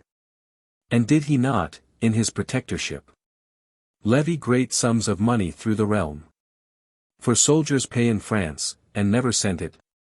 By means whereof the towns each day revolted. Buckingham. Tut, these are petty faults to faults unknown, which time will bring to light in smooth. Duke Humphrey. King Henry VI. My lords, at once, the care you have of us, to mow down thorns that would annoy our foot, is worthy praise, but, shall I speak my conscience? Our kinsman Gloucester is as innocent from meaning treason to our royal person as is the sucking lamb or harmless dove. The Duke is virtuous, mild and too well given to dream on evil or to work my downfall. Queen Margaret. Ah, what's more dangerous than this fond affiance? Seems he a dove? His feathers are but borrowed, for he's disposed as the hateful raven. Is he a lamb? His skin is surely lent him, for he's inclined as is the ravenous wolf, who cannot steal a shape that means deceit. Take heed, my lord, the welfare of us all hangs on the cutting short that fraudful man. Enter Somerset. Somerset. All health unto my gracious sovereign, King Henry VI. Welcome, Lord Somerset. What news from France? Somerset. That all your interest in those territories is utterly bereft you, all is lost. King Henry VI. Cold news, Lord Somerset, but God's will be done. York. Aside, cold news for me, for I had hope of France as firmly as I hope for fertile England. Thus are my blossoms blasted in the bud, and caterpillars eat my leaves away. But I will remedy this gear ere long, or sell my title for a glorious grave. Enter Gloucester. Gloucester. All happiness unto my lord the king. Pardon, my liege, that I have stayed so long. Suffolk. Nay, Gloucester, know that thou art come too soon. Unless thou wert more loyal than thou art, I do arrest thee of high treason here. Gloucester. Well, Suffolk, thou shalt not see me blush, nor change my countenance for this arrest. A heart unspotted is not easily daunted. The purest spring is not so free from mud, as I am clear from treason to my sovereign. Who can accuse me? Wherein am I guilty? York. 'Tis thought, my lord, that you took bribes of France, and, being protector, stayed the soldiers' pay, by means whereof his highness hath lost France. Gloucester. Is it but thought so? What are they that think it? I never robbed the soldiers of their pay, nor ever had one penny bribe from France. So help me God, as I have watched the night. I, night by night, in studying good for England. That doit that ere I wrested from the king, or any groat I hoarded to my use, be brought against me at my trial day. No. Many a pound of mine own proper store, because I would not tax the needy commons, have I disbursed to the garrisons, and never asked for restitution. Cardinal. It serves you well, my lord, to say so much. Gloucester. I say no more than truth, so help me God. York. In your protectorship you did devise strange tortures for offenders never heard of, that England was defamed by tyranny. Gloucester. Why, 'tis well known that, whiles I was protector, pity was all the fault that was in me. For I should melt at an offender's tears, and lowly words were ransom for their fault, unless it were a bloody murderer, or foul felonious thief that fleeced poor passengers. I never gave them condign punishment. Murder indeed, that bloody sin, I tortured. Above the felon or what trespass else? Suffolk. My lord, these faults are easy, quickly answered. But mightier crimes are laid unto your charge, whereof you cannot easily purge yourself. I do arrest you in his highness' name, and here commit you to my lord cardinal, to keep, until your further time of trial. King Henry VI. My lord of Gloucester, 'tis my special hope that you will clear yourself from all suspect. My conscience tells me you are innocent. Gloucester. Ah, gracious lord, these days are dangerous. Virtue is choked with foul ambition, and charity chased hence by rancor's hand. Foul subornation is predominant, and equity exiled your highness land. I know their complot is to have my life, and if my death might make this island happy, and prove the period of their tyranny, I would expend it with all willingness. But mine is made the prologue to their play. For thousands more, that yet suspect no peril, will not conclude their plotted tragedy. Beaufort's red sparkling eyes blab his heart's malice, and Suffolk's cloudy brow his stormy hate.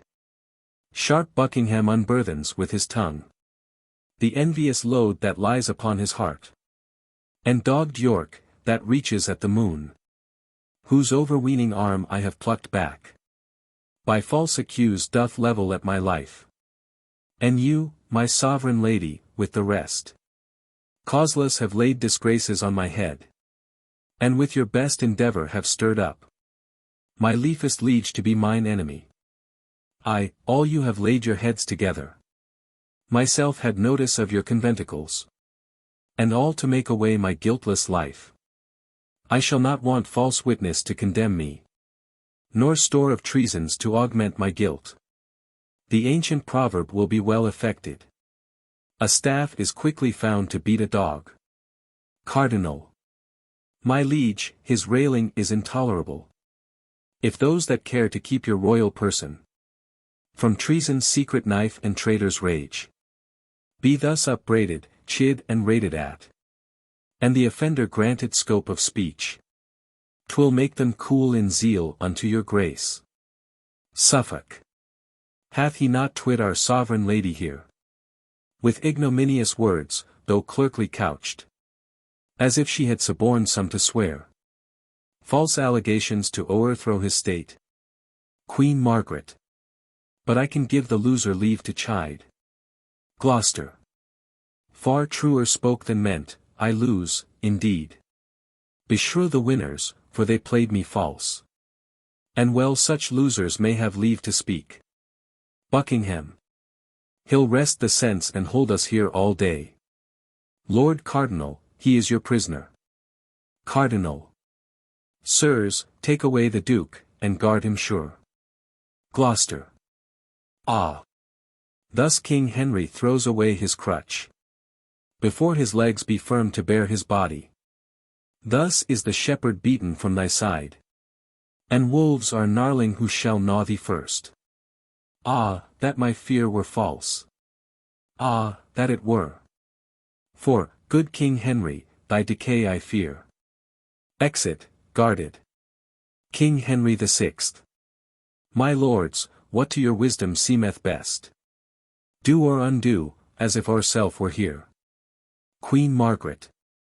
What, will your highness leave the Parliament? King Henry VI. I, Margaret, my heart is drowned with grief, whose flood begins to flow within mine eyes. My body round and girt with misery. For what's more miserable than discontent? Ah, Uncle Humphrey! In thy face I see the map of honor, truth and loyalty. And yet, good Humphrey, is the hour to come that ere I proved thee false or feared thy faith. What lowering star now envies thy estate? That these great lords and Margaret our queen do seek subversion of thy harmless life? Thou never didst them wrong, nor no man wrong. And as the butcher takes away the calf, and binds the wretch, and beats it when it strays, bearing it to the bloody slaughter-house. Even so remorseless have they borne him hence. And as the dam runs lowing up and down, looking the way her harmless young one went, and can do naught but wail her darling's loss, even so myself bewails good Gloucester's case, with sad unhelpful tears, and with dimmed eyes, look after him and cannot do him good. So mighty are his vowed enemies. His fortunes I will weep, and, twixt each groan, say, who's a traitor? Gloucester he is none. Exeunt all but Queen Margaret, Cardinal, Suffolk, and York. Somerset remains apart. Queen Margaret. Free lords, cold snow melts with the sun's hot beams. Henry my lord is cold in great affairs, too full of foolish pity, and Gloucester's show beguiles him as the mournful crocodile with sorrow snares relenting passengers, or as the snake rolled in a flowering bank, with shining checkered slough, doth sting a child, that for the beauty thinks it excellent. Believe me, lords, were none more wise than I. And yet herein I judge mine own wit good. This Gloucester should be quickly rid the world, to rid us of the fear we have of him. Cardinal. That he should die is worthy policy. But yet we want a colour for his death. 'Tis meet he be condemned by course of law. Suffolk. But, in my mind, that were no policy. The king will labour still to save his life. The commons haply rise, to save his life. And yet we have but trivial argument, more than mistrust, that shows him worthy death. York. So that, by this, you would not have him die. Suffolk. Ah, York, no man alive so fain as I. York. 'Tis York that hath more reason for his death. But, my lord Cardinal, and you, my lord of Suffolk, say as you think, and speak it from your souls. Were't not all one, an empty eagle were set to guard the chicken from a hungry kite, as placed Duke Humphrey for the king's protector? Queen Margaret. So the poor chicken should be sure of death. Suffolk. Madam, 'tis true, and were't not madness, then, to make the fox surveyor of the fold, who being accused a crafty murderer, his guilt should be but idly posted over, because his purpose is not executed. No. Let him die, in that he is a fox, by nature proved an enemy to the flock, before his chaps be stained with crimson blood, as Humphrey, proved by reasons, to my liege. And do not stand on quillets how to slay him, be it by gins, by snares, by subtlety, sleeping or waking, 'tis no matter how. So he be dead, for that is good deceit, which mates him first that first intends deceit. Queen Margaret. Thrice noble Suffolk, 'tis resolutely spoke. Suffolk. Not resolute, except so much were done. For things are often spoke and seldom meant. But that my heart accordeth with my tongue, seeing the deed is meritorious, and to preserve my sovereign from his foe. Say but the word, and I will be his priest. Cardinal. But I would have him dead, my lord of Suffolk, ere you can take due orders for a priest. Say you consent and censure well the deed, and I'll provide his executioner. I tender so the safety of my liege. Suffolk. Here is my hand, the deed is worthy doing. Queen Margaret. And so say I. York. And I, and now we three have spoke it. It skills not greatly who impugns our doom. Enter a post. Post. Great lords, from Ireland am I come amain, to signify that rebels there are up, and put the Englishmen unto the sword. Send succours, lords, and stop the rage betime, before the wound do grow uncurable. For, being green, there is great hope of help. Cardinal. A breach that craves a quick expedient stop. What counsel give you in this weighty cause? York. That Somerset be sent as regent thither. 'Tis meet that lucky ruler be employed. Witness the fortune he hath had in France. Somerset. If York, with all his far-fet policy, had been the regent there instead of me, he never would have stayed in France so long. York. No, not to lose it all, as thou hast done. I rather would have lost my life betimes than bring a burthen of dishonour home, by staying there so long till all were lost. Show me one scar charactered on thy skin. Men's flesh preserved so whole do seldom win. Queen Margaret. Nay, then, this spark will prove a raging fire, if wind and fuel be brought to feed it with. No more, good York. Sweet Somerset, be still. Thy fortune, York, hadst thou been regent there, might happily have proved far worse than his. York. What, worse than not? Nay, then, a shame take all. Somerset. And, in the number, thee that wishest shame.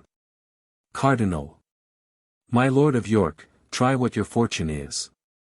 The uncivil kerns of Ireland are in arms, and temper clay with blood of Englishmen.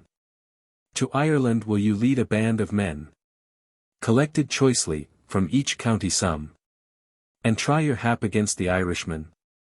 York. I will, my lord, so please his majesty. Suffolk. Why, our authority is his consent, and what we do establish he confirms. Then, noble York, take thou this task in hand. York. I am content, provide me soldiers, lords, whiles I take order for mine own affairs. Suffolk. A charge, Lord York, that I will see performed. But now return we to the false Duke Humphrey. Cardinal. No more of him, for I will deal with him, that henceforth he shall trouble us no more. And so break off, the day is almost spent. Lord Suffolk, you and I must talk of that event. York. My lord of Suffolk, within 14 days. At Bristol I expect my soldiers, for there I'll ship them all for Ireland. Suffolk. I'll see it truly done, my lord of York. Exeunt all but York. York. Now, York, or never, steel thy fearful thoughts, and change misdoubt to resolution. Be that thou hopest to be, or what thou art. Resigned to death. It is not worth the enjoying. Let pale-faced fear keep with the mean-born man, and find no harbour in a royal heart. Faster than springtime showers comes thought. On thought. And not a thought but thinks on dignity. My brain more busy than the labouring spider, weaves tedious snares to trap mine enemies. Well, nobles, well, 'tis politically done, to send me packing with an host of men. I fear me you but warm the starved snake, who, cherished in your breasts, will sting your hearts. 'Twas men I lacked and you will give them me. I take it kindly. And yet be well assured, you put sharp weapons in a madman's hands, whiles I in Ireland nourish a mighty band. I will stir up in England some black storm, shall blow 10,000 souls to heaven or hell. And this fell tempest shall not cease to rage, until the golden circuit on my head, like to the glorious sun's transparent beams, do calm the fury of this mad-bred flaw. And, for a minister of my intent, I have seduced a headstrong Kentishman, John Cade of Ashford, to make commotion, as full well he can, under the title of John Mortimer. In Ireland have I seen this stubborn Cade oppose himself against a troop of kerns, and fought so long, till that his thighs with darts were almost like a sharp-quilled porpentine. And, in the end being rescued, I have seen him caper upright like a wild Morisco, shaking the bloody darts as he his bells. Full often, like a shag-haired crafty kern, Hath he conversed with the enemy? And undiscovered come to me again? And given me notice of their villainies? This devil here shall be my substitute. For that John Mortimer, which now is dead. In face, in gait, in speech, he doth resemble. By this I shall perceive the commons' mind. How they affect the house and claim of York. Say he be taken, racked and tortured. I know no pain they can inflict upon him. Will make him say I moved him to those arms. Say that he thrive, as 'tis great like he will. Why, then from Ireland come I with my strength. And reap the harvest which that rascal sowed. For Humphrey being dead, as he shall be. And Henry put apart, the next for me. Exit. Scene 2. Bury St. Edmunds. A room of state. Enter certain murderers, hastily. First murderer. Run to my lord of Suffolk, let him know. We have dispatched the Duke, as he commanded. Second murderer. Oh, that it were to do! What have we done? Didst ever hear a man so penitent? Enter Suffolk. First murder. Here comes my lord. Suffolk. Now, sirs, have you dispatched this thing? First murderer. Aye, my good lord, he's dead. Suffolk. Why, that's well said. Go, get you to my house. I will reward you for this venturous deed. The king and all the peers are here at hand. Have you laid fair the bed? Is all things well? According as I gave directions. First murderer. 'Tis, my good lord. Suffolk. Away. Be gone. Exeunt murderers. Sound trumpets. Enter King Henry VI, Queen Margaret, Cardinal, Somerset, with attendants. King Henry VI. Go, call our uncle to our presence straight. Say we intend to try his grace today. If he be guilty, as 'tis published. Suffolk. I'll call him presently, my noble lord. Exit. King Henry VI. Lords, take your places, and, I pray you all, proceed no straighter gainst our uncle Gloucester. Then from true evidence of good esteem, he be approved in practice culpable. Queen Margaret. God forbid any malice should prevail. That faultless may condemn a nobleman. Pray God he may acquit him of suspicion. King Henry VI. I thank thee, Meg, these words content me much. Re-enter Suffolk. How now? Why look'st thou pale? Why tremblest thou? Where is our uncle? What's the matter, Suffolk? Suffolk. Dead in his bed, my lord, Gloucester is dead. Queen Margaret. Mary, God forfend. Cardinal. God's secret judgment, I did dream tonight. The Duke was dumb and could not speak a word. King Henry VI swoons. Queen Margaret.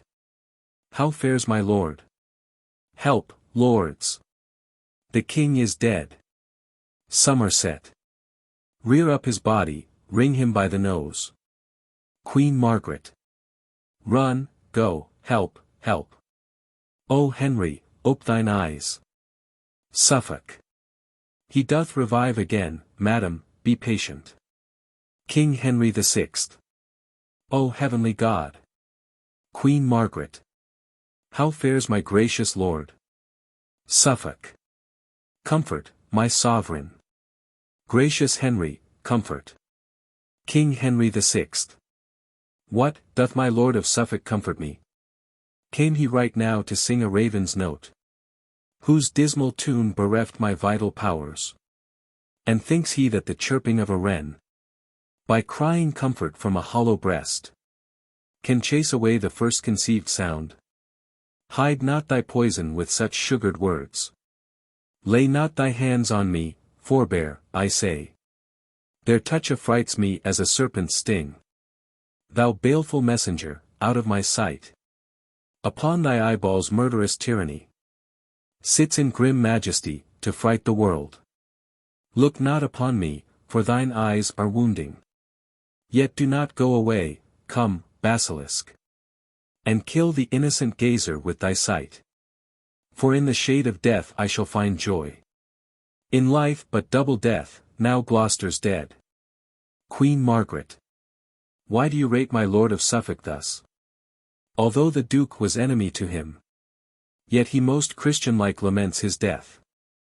And for myself, foe as he was to me, might liquid tears or heart-offending groans, or blood-consuming sighs recall his life, I would be blind with weeping, sick with groans, look pale as primrose with blood-drinking sighs, and all to have the noble Duke alive.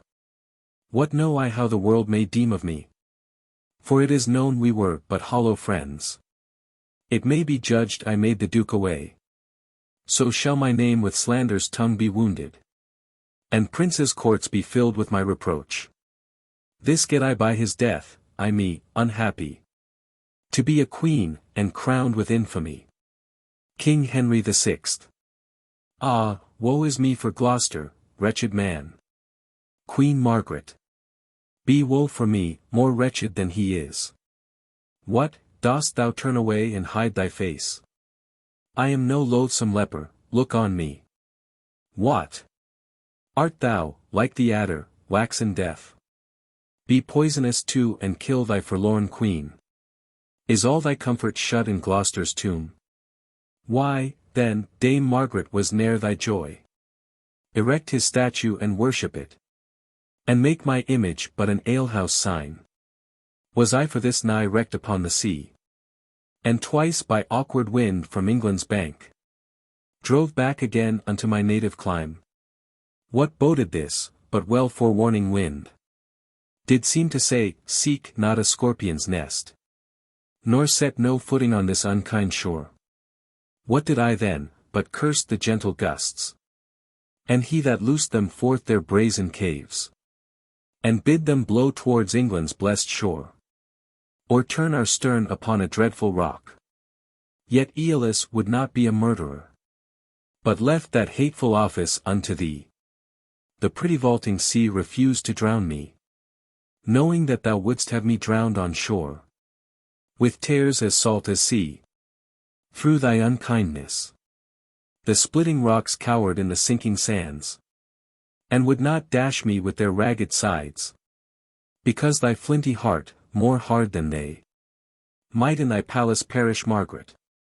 As far as I could ken thy chalky cliffs, when from thy shore the tempest beat us back, I stood upon the hatches in the storm, and when the dusky sky began to rob my earnest gaping sight of thy land's view, I took a costly jewel from my neck. A heart it was, bound in with diamonds, and threw it towards thy land. The sea received it, and so I wished thy body might my heart. And even with this I lost fair England's view, and bid mine eyes be packing with my heart, and called them blind and dusky spectacles, for losing ken of Albion's wished coast. How often have I tempted Suffolk's tongue, the agent of thy foul inconstancy, to sit and witch me, as Ascanius did, when he to madding Dido would unfold his father's acts commenced in burning Troy. Am I not witched like her? Or thou not false like him? I can no more. Die, Margaret. For Henry weeps that thou dost live so long. Noise within. Enter Warwick, Salisbury, and many commons. Warwick. It is reported, mighty sovereign, that good Duke Humphrey traitorously is murdered by Suffolk and the Cardinal Beaufort's means. The commons, like an angry hive of bees, that want their leader, scatter up and down, and care not who they sting in his revenge. Myself have calmed their spleenful mutiny, until they hear the order of his death. King Henry VI. That he is dead, good Warwick, 'tis too true. But how he died God knows, not Henry. Enter his chamber, view his breathless corpse, and comment then upon his sudden death. Warwick. That shall I do, my liege. Stay, Salisbury. With the rude multitude till I return. Exit. King Henry VI. O thou that judgest all things, stay my thoughts. My thoughts, that labor to persuade my soul. Some violent hands were laid on Humphrey's life. If my suspect be false, forgive me, God. For judgment only doth belong to thee. Fain would I go to chafe his polly lips with 20,000 kisses, and to drain upon his face an ocean of salt tears. To tell my love unto his dumb deaf trunk, and with my fingers feel his hand unfeeling. But all in vain are these mean obsequies. And to survey his dead and earthly image. What were it but to make my sorrow greater? Re-enter Warwick and others, bearing Gloucester's body on a bed.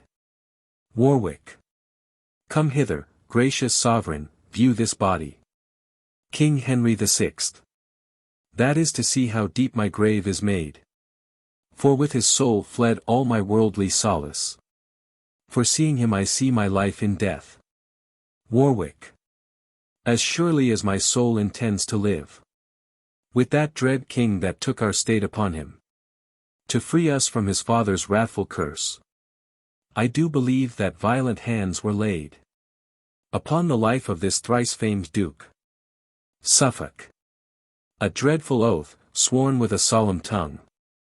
What instance gives Lord Warwick for his vow? Warwick. See how the blood is settled in his face. Oft have I seen a timely parted ghost. Of ashy semblance, meagre, pale and bloodless. Being all descended to the laboring heart. Who, in the conflict that it holds with death, attracts the same for aidance gainst the enemy. Which with the heart there cools and ne'er returneth. To blush and beautify the cheek again. But see, his face is black and full of blood. His eyeballs further out than when he lived. Staring full ghastly like a strangled man. His hair upreared, his nostrils stretched with struggling. His hands abroad displayed, as one that grasped. And tugged for life and was by strength subdued. Look, on the sheets his hair you see, is sticking. His well-proportioned beard made rough and rugged. Like to the summer's corn by tempest lodged. It cannot be but he was murdered here. The least of all these signs were probable. Suffolk. Why, Warwick, who should do the Duke to death? Myself and Beaufort had him in protection. And we, I hope, sir, are no murderers. Warwick. But both of you were vowed Duke Humphrey's foes. And you, forsooth, had the good Duke to keep. 'Tis like you would not feast him like a friend. And 'tis well seen he found an enemy. Queen Margaret. Then you, belike, suspect these noblemen as guilty of Duke Humphrey's timeless death. Warwick. Who finds the heifer dead and bleeding fresh, and sees fast by a butcher with an axe. But will suspect 'twas he that made the slaughter. Who finds the partridge in the pudic's nest, but may imagine how the bird was dead, although the kite soar with unbloodied beak. Even so suspicious is this tragedy. Queen Margaret. Are you the butcher, Suffolk? Where's your knife? Is Beaufort termed a kite? Where are his talons? Suffolk. I wear no knife to slaughter sleeping men. But here's a vengeful sword, rusted with ease. That shall be scoured in his rancorous heart. That slanders me with murder's crimson badge. Say, if thou darest, proud lord of Warwickshire, that I am faulty in Duke Humphrey's death. Exeunt Cardinal, Somerset, and others. Warwick. What dares not Warwick, if false Suffolk dare him? Queen Margaret. He dares not calm his contumelious spirit, nor cease to be an arrogant controller, though Suffolk dare him 20,000 times. Warwick. Madam, be still, with reverence may I say. For every word you speak in his behalf is slander to your royal dignity. Suffolk. Blunt-witted lord, ignoble in demeanor. If ever lady wronged her lord so much, thy mother took into her blameful bed. Some stern untutored churl, and noble stock, was graft with crabtree slip, whose fruit thou art. And never of the Nevilles' noble race, Warwick. But that the guilt of murder bucklers thee, and I should rob the death's man of his fee, quitting thee thereby of 10,000 shames. And that my sovereign's presence makes me mild. I would, false murderous coward, on thy knee, make thee beg pardon for thy past speech, and say it was thy mother that thou meant'st, that thou thyself was born in bastardy. And after all this fearful homage done, give thee thy hire and send thy soul to hell. Pernicious bloodsucker of sleeping men, Suffolk, thou shalt be waking while I shed thy blood, if from this presence thou darest go with me. Warwick, away even now, or I will drag thee hence. Unworthy though thou art, I'll cope with thee, and do some service to Duke Humphrey's ghost. Exeunt Suffolk and Warwick. King Henry VI. What stronger breastplate than a heart untainted? Thrice is he armed that hath his quarrel just. And he but naked, though locked up in steel, whose conscience with injustice is corrupted. A noise within. Queen Margaret. What noise is this? Re-enter Suffolk and Warwick, with their weapons drawn. King Henry VI. Why, how now, lords? Your wrathful weapons drawn, here in our presence. Dare you be so bold? Why, what tumultuous clamour have we here? Suffolk. The traitorous Warwick with the men of Berry. Set all upon me, mighty sovereign. Salisbury. To the Commons, entering, sirs, stand apart. The king shall know your mind. Dread lord, the Commons send you word by me.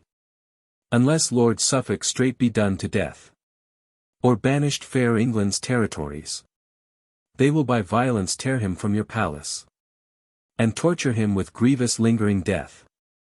They say, by him the good Duke Humphrey died. They say, in him they fear your highness death.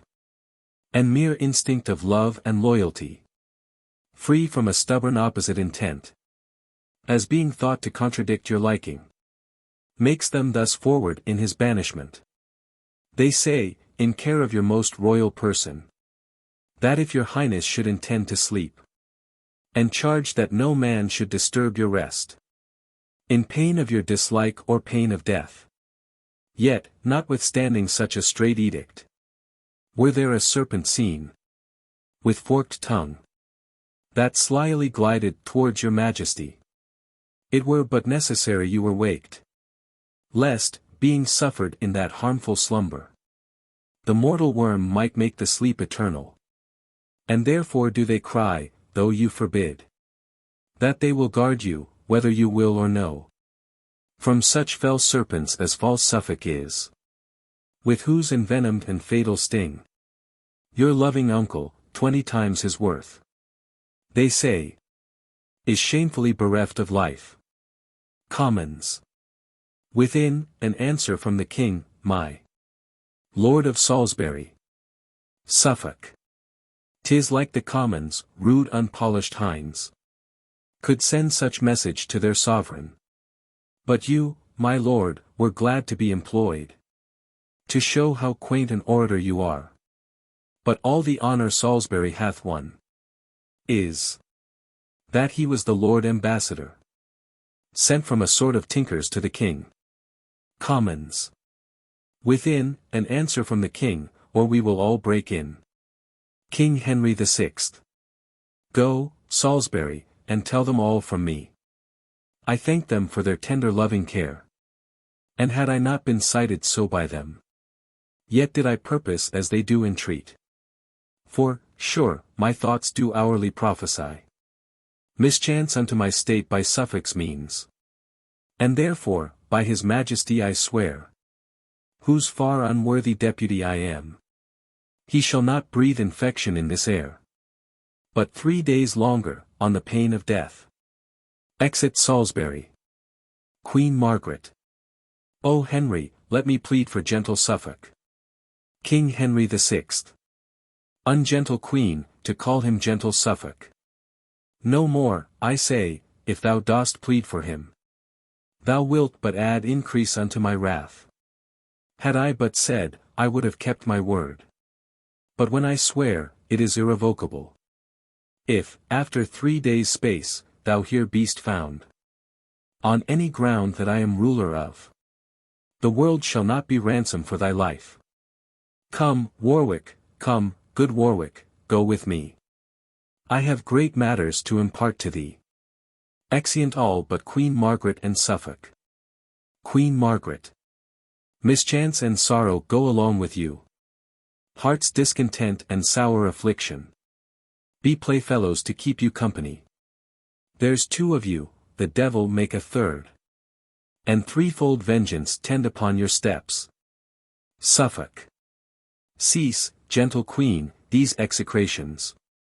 And let thy Suffolk take his heavy leave. Queen Margaret. Fie, coward woman and soft-hearted wretch. Hast thou not spirit to curse thine enemy? Suffolk. A plague upon them. Wherefore should I curse them? Would curses kill, as doth the mandrake's groan? I would invent as bitter searching terms. As cursed, as harsh and horrible to hear.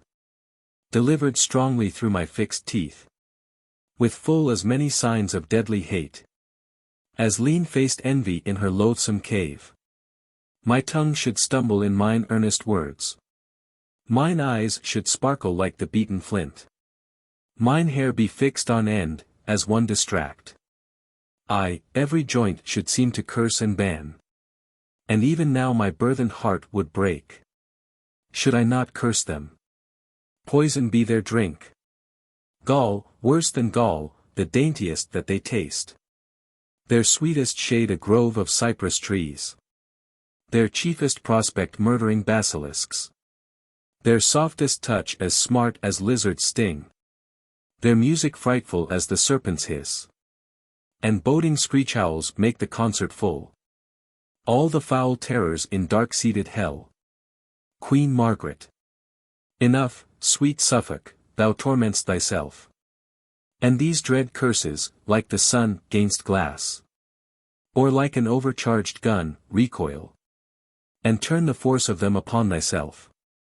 Suffolk. You bade me ban, and will you bid me leave?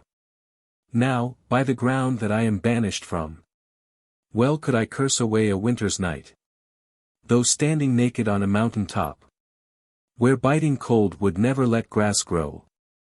And think it but a minute spent in sport. Queen Margaret. Oh, let me entreat thee cease. Give me thy hand. That I may do it with my mournful tears. Nor let the rain of heaven wet this place. To wash away my woeful monuments. Oh, could this kiss be printed in thy hand? That thou mightst think upon these by the seal. Through whom 1,000 sighs are breathed for thee. So, get thee gone, that I may know my grief. 'Tis but surmised whiles thou art standing by. As one that surfeits thinking on a want. I will repeal thee, or, be well assured. Adventure to be banished myself. And banished I am, if but from thee. Go, speak not to me, even now be gone. Oh, go not yet. Even thus 2 friends condemned. Embrace and kiss and take 10,000 leaves. Loather 100 times to part than die. Yet now farewell, and farewell life with thee. Suffolk. Thus is poor Suffolk 10 times banished. Once by the king, and 3 times thrice by thee. 'Tis not the land I care for, wert thou thence. A wilderness is populous enough. So Suffolk had thy heavenly company. For where thou art, there is the world itself. With every several pleasure in the world. And where thou art not, desolation. I can no more, live thou to joy thy life. Myself no joy in naught but that thou livest. Enter Vox. Queen Margaret. Whither goes Vaux so fast? What news, I prithee? Vaux. To signify unto his majesty that Cardinal Beaufort is at point of death. For suddenly a grievous sickness took him, that makes him gasp and stare and catch the air, blaspheming God and cursing men on earth. Sometimes he talks as if Duke Humphrey's ghost were by his side. Sometime he calls the king, and whispers to his pillow, as to him, the secrets of his overcharged soul. And I am sent to tell his majesty that even now he cries aloud for him. Queen Margaret. Go tell this heavy message to the king. Exit Vaux. Ay me. What is this world? What news are these? But wherefore grieve I at an hour's poor loss? Omitting Suffolk's exile, my soul's treasure. Why only, Suffolk, mourn I not for thee? And with the southern clouds contend in tears. Theirs for the earth's increase, mine for my sorrows. Now get thee hence, the king, thou know'st, is coming. If thou be found by me, thou art but dead. Suffolk. If I depart from thee, I cannot live. And in thy sight to die, what were it else? But like a pleasant slumber in thy lap. Here could I breathe my soul into the air. As mild and gentle as the cradle babe, dying with mother's dug between its lips. Where, from thy sight, I should be raging mad, and cry out for thee to close up mine eyes, to have thee with thy lips to stop my mouth. So shouldst thou either turn my flying soul, or I should breathe it so into thy body. And then it lived in sweet Elysium. To die by thee were but to die in jest. From thee to die were torture more than death. Oh, let me stay, befall what may befall. Queen Margaret. Away. Though parting be a fretful corrosive, it is applied to a deathful wound. To France, sweet Suffolk, let me hear from thee. For wheresoe'er thou art in this world's globe, I'll have an iris that shall find thee out. Suffolk. I go. Queen Margaret. And take my heart with thee. Suffolk. A jewel, locked into the woefulst cask, that ever did contain a thing of worth. Even as a split bark, so sunder we. This way fall I to death. Queen Margaret. This way for me. Exeunt severally. Scene 3. A bedchamber. Enter the king, Salisbury, Warwick, to the cardinal in bed. King Henry VI. How fares my lord? Speak, Beaufort, to thy sovereign. Cardinal. If thou be'st death, I'll give thee England's treasure. Enough to purchase such another island. So thou wilt let me live, and feel no pain. King Henry VI. Ah, what a sign it is of evil life, where death's approach is seen so terrible. Warwick. Beaufort, it is thy sovereign speaks to thee. Cardinal. Bring me unto my trial when you will. Died he not in his bed? Where should he die? Can I make men live, whether they will or no? Oh, torture me no more. I will confess. Alive again? Then show me where he is. I'll give £1,000 to look upon him. He hath no eyes, the dust hath blinded them. Comb down his hair, look, look. It stands upright, like lime twigs set to catch my winged soul. Give me some drink. And bid the apothecary bring the strong poison that I bought of him. King Henry VI. O thou eternal mover of the heavens, look with a gentle eye upon this wretch. Oh, beat away the busy meddling fiend that lays strong siege unto this wretch's soul, and from his bosom purge this black despair. Warwick. See, how the pangs of death do make him grin. Salisbury. Disturb him not, let him pass peaceably. King Henry VI. Peace to his soul, if God's good pleasure be. Lord Cardinal, if thou think'st on heaven's bliss, hold up thy hand, make signal of thy hope. He dies, and makes no sign. O God, forgive him. Warwick. So bad a death argues a monstrous life. King Henry VI. Forbear to judge, for we are sinners all. Close up his eyes and draw the curtain close. And let us all to meditation. Exeunt. Act 4. Scene 1. The coast of Kent. Alarum. Fight at sea. Ordnance goes off. Enter a captain, a master's mate, Walter Whitmore, and others. With them Suffolk, and others, prisoners. Captain. The gaudy, blabbing and remorseful day is crept into the bosom of the sea. And now loud howling wolves arouse the jades that drag the tragic melancholy night. Who, with their drowsy, slow and flagging wings, clip dead men's graves and from their misty jaws breathe foul contagious darkness in the air. Therefore bring forth the soldiers of our prize. For, whilst our pinnace anchors in the downs, here shall they make their ransom on the sand, or with their blood stain this discolored shore. Master, this prisoner freely give I thee. And thou that art his mate, make boot of this. The other, Walter Whitmore, is thy share. First Gentleman. What is my ransom, master? Let me know. Master. 1,000 crowns, or else lay down your head. Master's mate, and so much shall you give, or off goes yours. Captain. What, think you much to pay 2,000 crowns? And bear the name and port of gentlemen? Cut both the villains' throats, for die you shall. The lives of those which we have lost in fight be counterpoised with such a petty sum. First Gentleman. I'll give it, sir, and therefore spare my life. Second Gentleman. And so will I, and write home for it straight. Whitmore. I lost mine eye in laying the prize aboard.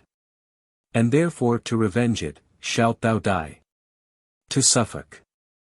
And so should these, if I might have my will. Captain. Be not so rash, take ransom, let him live. Suffolk. Look on my George, I am a gentleman. Rate me at what thou wilt, thou shalt be paid. Whitmore. And so am I. My name is Walter Whitmore. How now? Why start'st thou? What, doth death affright? Suffolk. Thy name affrights me, in whose sound is death. A cunning man did calculate my birth, and told me that by water I should die. Yet let not this make thee be bloody-minded. Thy name is Gaultier, being rightly sounded. Whitmore. Gaultier or Walter, which it is, I care not. Never yet did base dishonour blur our name.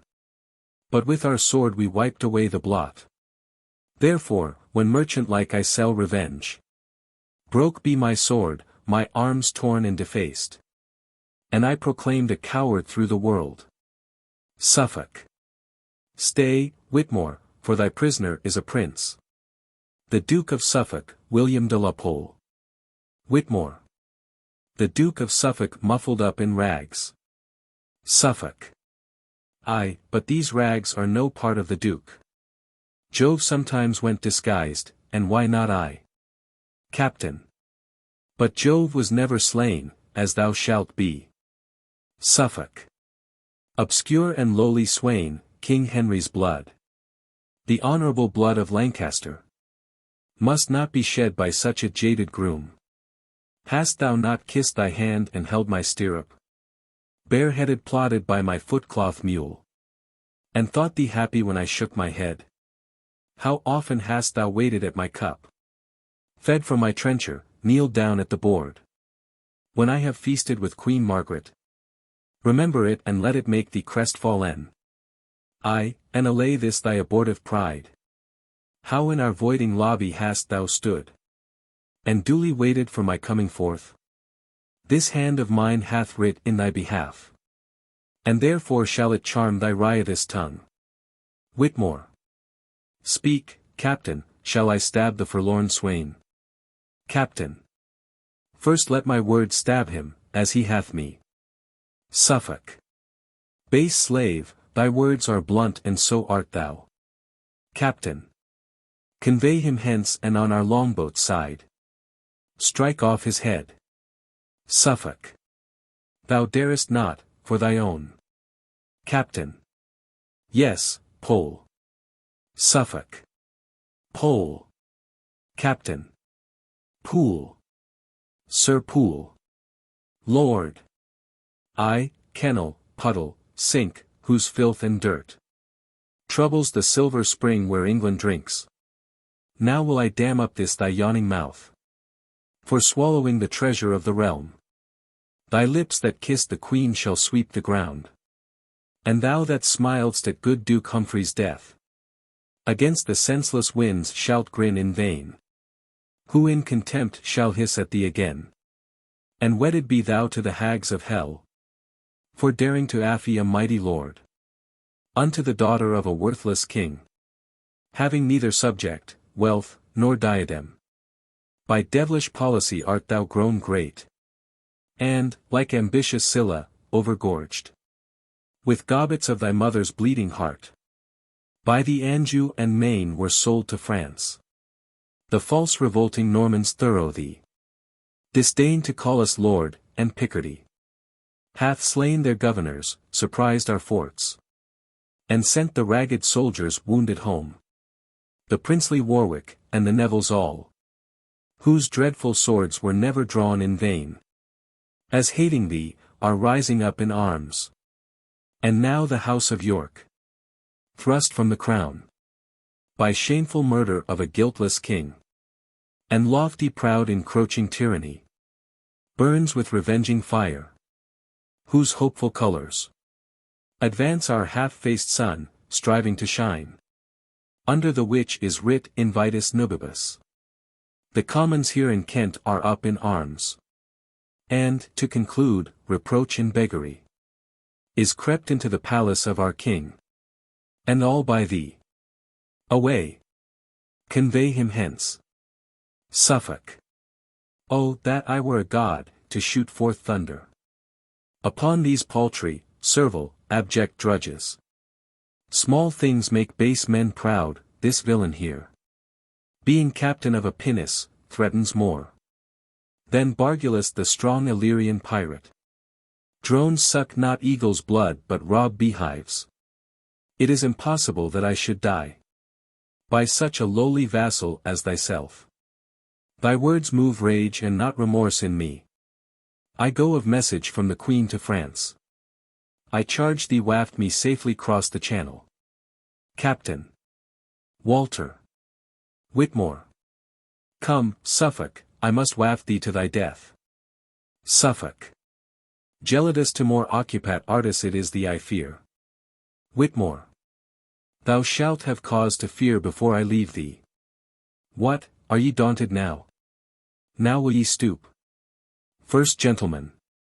My gracious lord, entreat him, speak him fair.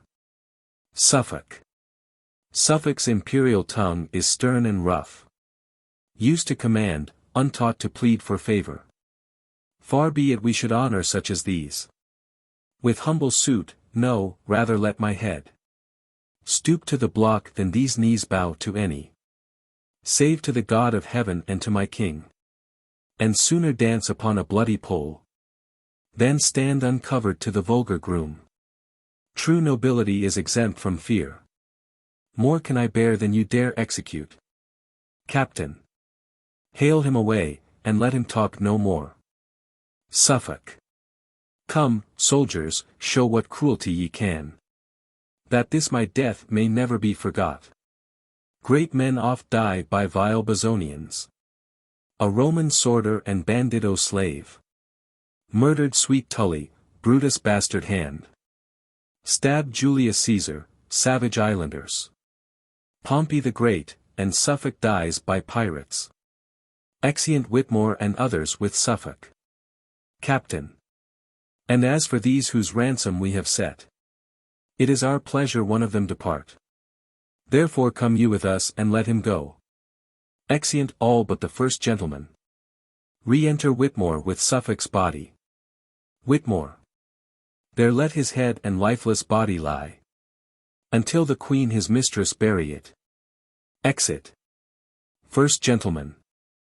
O barbarous and bloody spectacle! His body will I bear unto the King. If he revenge it not, yet will his friends. So will the Queen, that living held him dear. Exit with the body. Scene 2.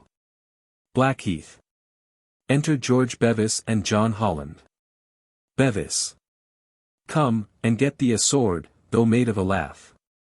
They have been up these 2 days. Holland. They have the more need to sleep now, then. Bevis. I tell thee, Jack Cade the clothier means to dress the Commonwealth, and turn it, and set a new nap upon it. Holland. So he had need, for 'tis threadbare. Well, I say it.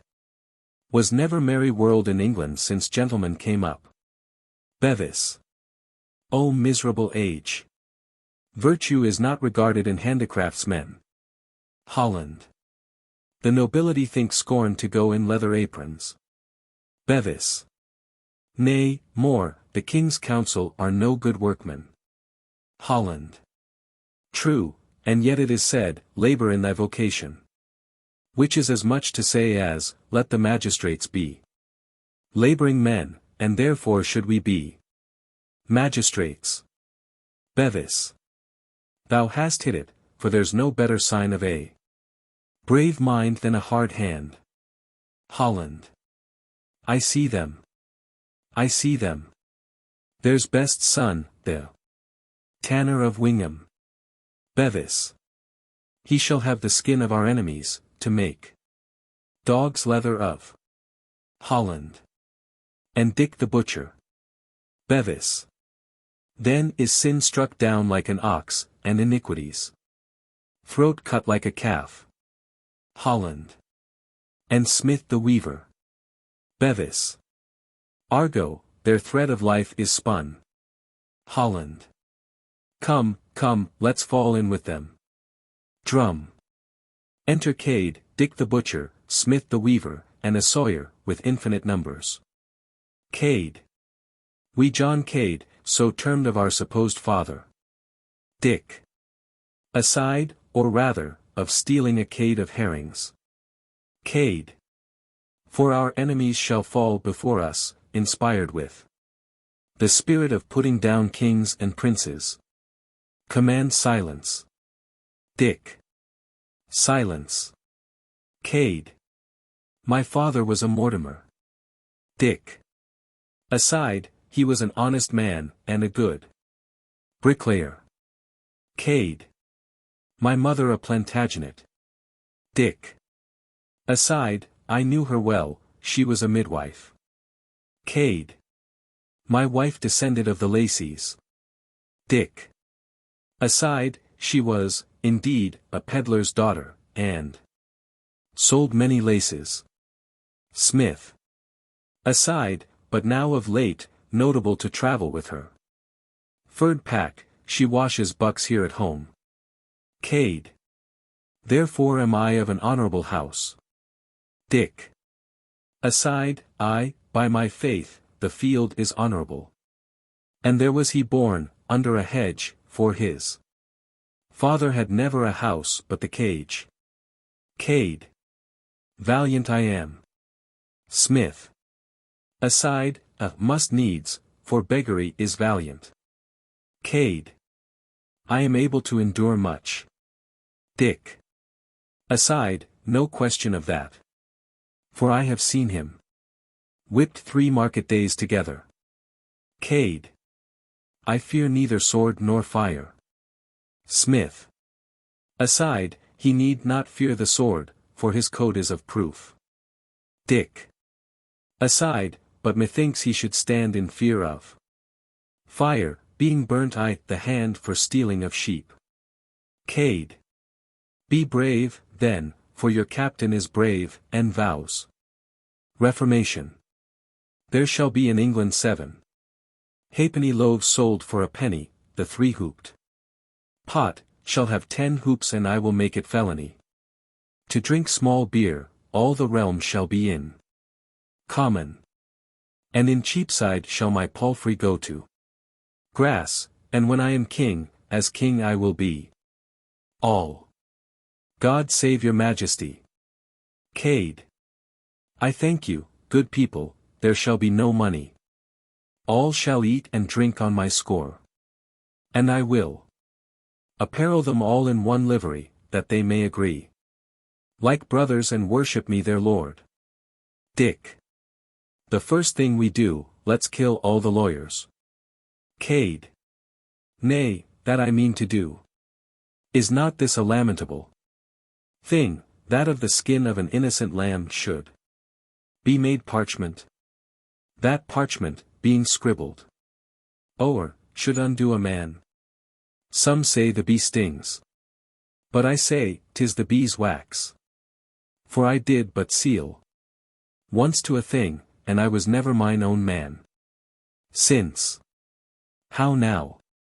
Who's there? Enter some, bringing forward the clerk of Chatham. Smith. The clerk of Chatham, he can write and read and cast a compt. Cade. O monstrous. Smith. We took him setting of boys' copies. Cade. Here's a villain. Smith. Has a book in his pocket with red letters in't. Cade. Nay, then, he is a conjurer. Dick. Nay, he can make obligations, and write court hand. Cade. I am sorry for't, the man is a proper man, of mine honor, unless I find him guilty, he shall not die.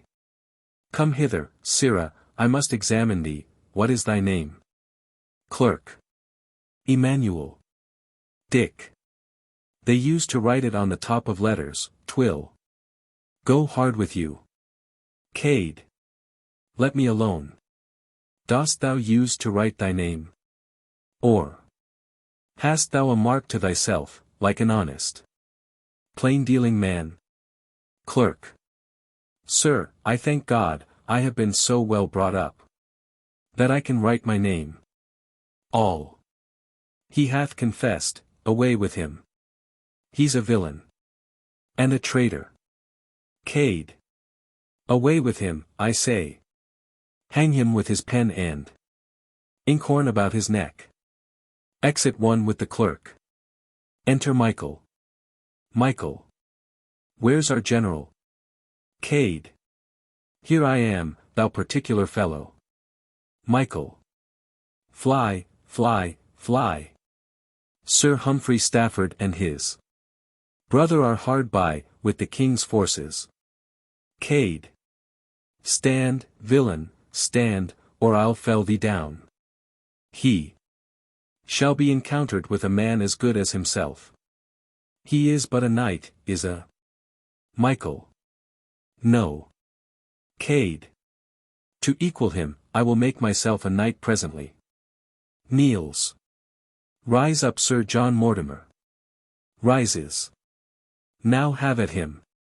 Enter Sir Humphrey and William Stafford, with drum and soldiers. Sir Humphrey. Rebellious hinds, the filth and scum of Kent. Marked for the gallows, lay your weapons down. Home to your cottages, forsake this groom. The king is merciful, if you revolt. William Stafford. But angry, wrathful, and inclined to blood. If you go forward, therefore yield, or die. Cade. As for these silken-coated slaves, I pass not. It is to you, good people, that I speak. Over whom, in time to come, I hope to reign. For I am rightful heir unto the crown. Sir Humphrey. Villain, thy father was a plasterer. And thou thyself a shearman, art thou not? Cade. And Adam was a gardener. William Stafford. And what of that? Cade. Marry, this, Edmund Mortimer, Earl of March. Married the Duke of Clarence' daughter, did he not? Sir Humphrey. Aye, sir. Cade. By her he had 2 children at one birth. William Stafford. That's false. Cade. Aye, there's the question, but I say, 'tis true. The elder of them, being put to nurse, was by a beggar woman stolen away, and, ignorant of his birth and parentage, became a bricklayer when he came to age. His son am I, deny it, if you can. Dick. Nay, 'tis too true, therefore he shall be king. Smith. Sir, he made a chimney in my father's house, and the bricks are alive at this day to testify it. Therefore deny it not. Sir Humphrey. And will you credit this base drudge's words? That speaks he knows not what. All. Aye, marry, will we. Therefore get ye gone. William Stafford. Jack Cade, the Duke of York hath taught you this. Cade. Aside, he lies, for I invented it myself. Go to, Sirrah, tell the king from me, that, for his father Sake, Henry V, in whose time boys went to span counter for French crowns, I am content. He shall reign, but I'll be protector over him. Dick. And furthermore, well have the Lord Say's head for selling the dukedom of Maine. Cade. And good reason, for thereby is England mained, and fain to go with a staff, but that my puissance holds it up. Fellow kings, I tell you that Lord Say hath gelded the Commonwealth, and made it an eunuch. And more than that, he can speak French, and therefore he is a traitor. Sir Humphrey. O gross and miserable ignorance. Cade. Nay, answer, if you can, the Frenchmen are our enemies. Go to, then, I ask but this, can he that speaks with the tongue of an enemy be a good counselor, or no? All. No, no, and therefore will have his head. William Stafford. Well, seeing gentle words will not prevail, assail them with the army of the king. Sir Humphrey. Herald, away, and throughout every town proclaim them traitors that are up with Cade, that those which fly before the battle ends may, even in their wives' and children's sight, be hanged up for example at their doors.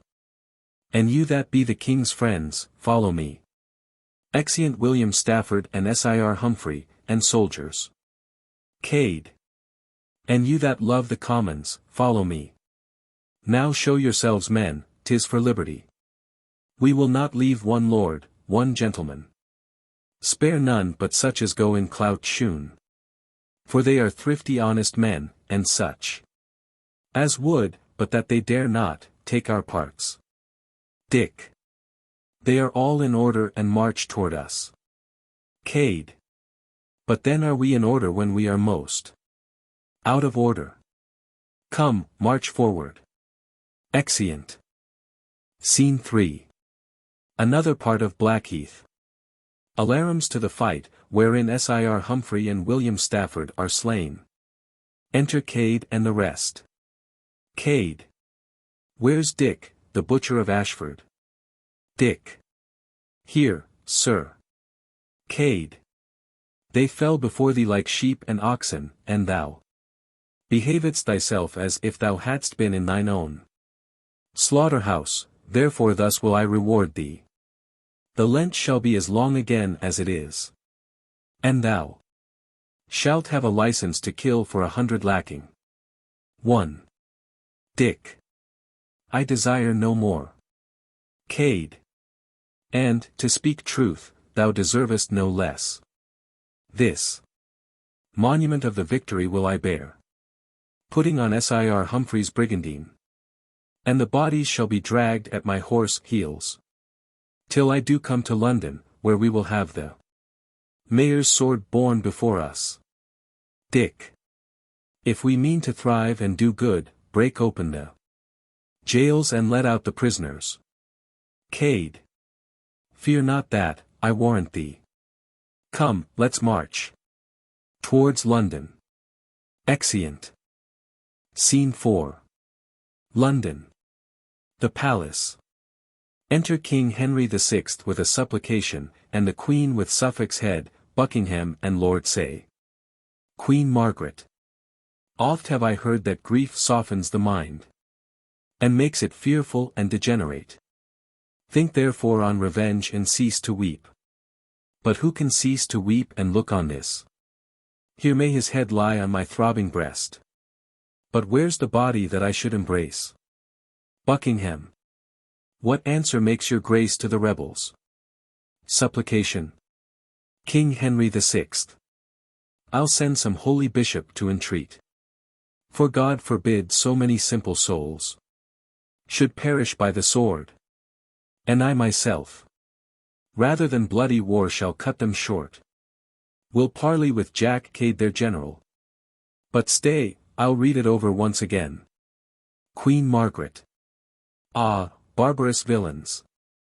Hath this lovely face ruled, like a wandering planet, over me? And could it not enforce them to relent? That were unworthy to behold the same. King Henry VI. Lord Say, Jack Cade hath sworn to have thy head. Say. Aye, but I hope your highness shall have his. King Henry VI. How now, madam? Still lamenting and mourning for Suffolk's death? I fear me, love, if that I had been dead, thou wouldst not have mourned so much for me. Queen Margaret. No, my love, I should not mourn, but die for thee. Enter a messenger. King Henry VI. How now? What news? Why comest thou in such haste? Messenger. The rebels are in Southwark, fly, my lord. Jack Cade proclaims himself Lord Mortimer, descended from the Duke of Clarence house, and calls your grace usurper openly, and vows to crown himself in Westminster. His army is a ragged multitude of hinds and peasants, rude and merciless. Sir Humphrey Stafford and his brother's death hath given them heart and courage to proceed. All scholars, lawyers, courtiers, gentlemen, they call false caterpillars, and intend their death. King Henry VI. O graceless men! They know not what they do. Buckingham. My gracious lord, return to Killingworth, until a power be raised to put them down. Queen Margaret. Ah, were the Duke of Suffolk now alive, these Kentish rebels would be soon appeased. King Henry VI. Lord Say, the traitors hate thee. Therefore away with us to Killingworth. Say. So might your grace's person be in danger. The sight of me is odious in their eyes, and therefore in this city will I stay, and live alone as secret as I may. Enter another messenger. Messenger. Jack Cade hath gotten London Bridge. The citizens fly and forsake their houses. The rascal people, thirsting after prey, join with the traitor, and they jointly swear to spoil the city and your royal court. Buckingham. Then linger not, my lord, away, take horse. King Henry VI. Come, Margaret, God, our hope, will succor us. Queen Margaret. My hope is gone, now Suffolk is deceased. King Henry VI. Farewell, my lord, trust not the Kentish rebels. Buckingham. Trust nobody, for fear you be betrayed. Say. The trust one have is in mine innocence, and therefore am I bold and resolute. Exeunt. Scene 5. London. The Tower. Enter Scales upon the tower, walking. Then enter 2 or 3 citizens below. Scales. How now? Is Jack Cade slain? First citizen. No, my lord, nor likely to be slain. For they have won the bridge, killing all those that withstand them. The Lord Mayor craves aid of your honor from the Tower, to defend the city from the rebels. Scales. Such aid as I can spare you shall command. But I am troubled here with them myself. The rebels have essayed to win the Tower. But get you to Smithfield, and gather head. And thither I will send you Matthew Goff. Fight for your king, your country, and your lives. And so, farewell, for I must hence again. Exeunt. Scene 6. London. Cannon Street. Enter Cade and the rest, and strikes his staff on London stone. Cade. Now is Mortimer lord of this city. And here, sitting upon London stone, I charge and command that, of the city's cost, the pissing conduit run nothing but claret wine this first year of our reign. And now, henceforward it shall be treason for any that calls me other than Lord Mortimer. Enter a soldier, running. Soldier. Jack Cade. Jack Cade. Cade. Knock him down there. They kill him. Smith. If this fellow be wise, he'll never call ye Jack. Cade more, I think he hath a very fair warning. Dick. My lord, there's an army gathered together in Smithfield. Cade. Come, then, let's go fight with them. But first, go and set London Bridge on fire, and, if you can, burn down the Tower too. Come, let's away. Exeunt. Scene 7. London.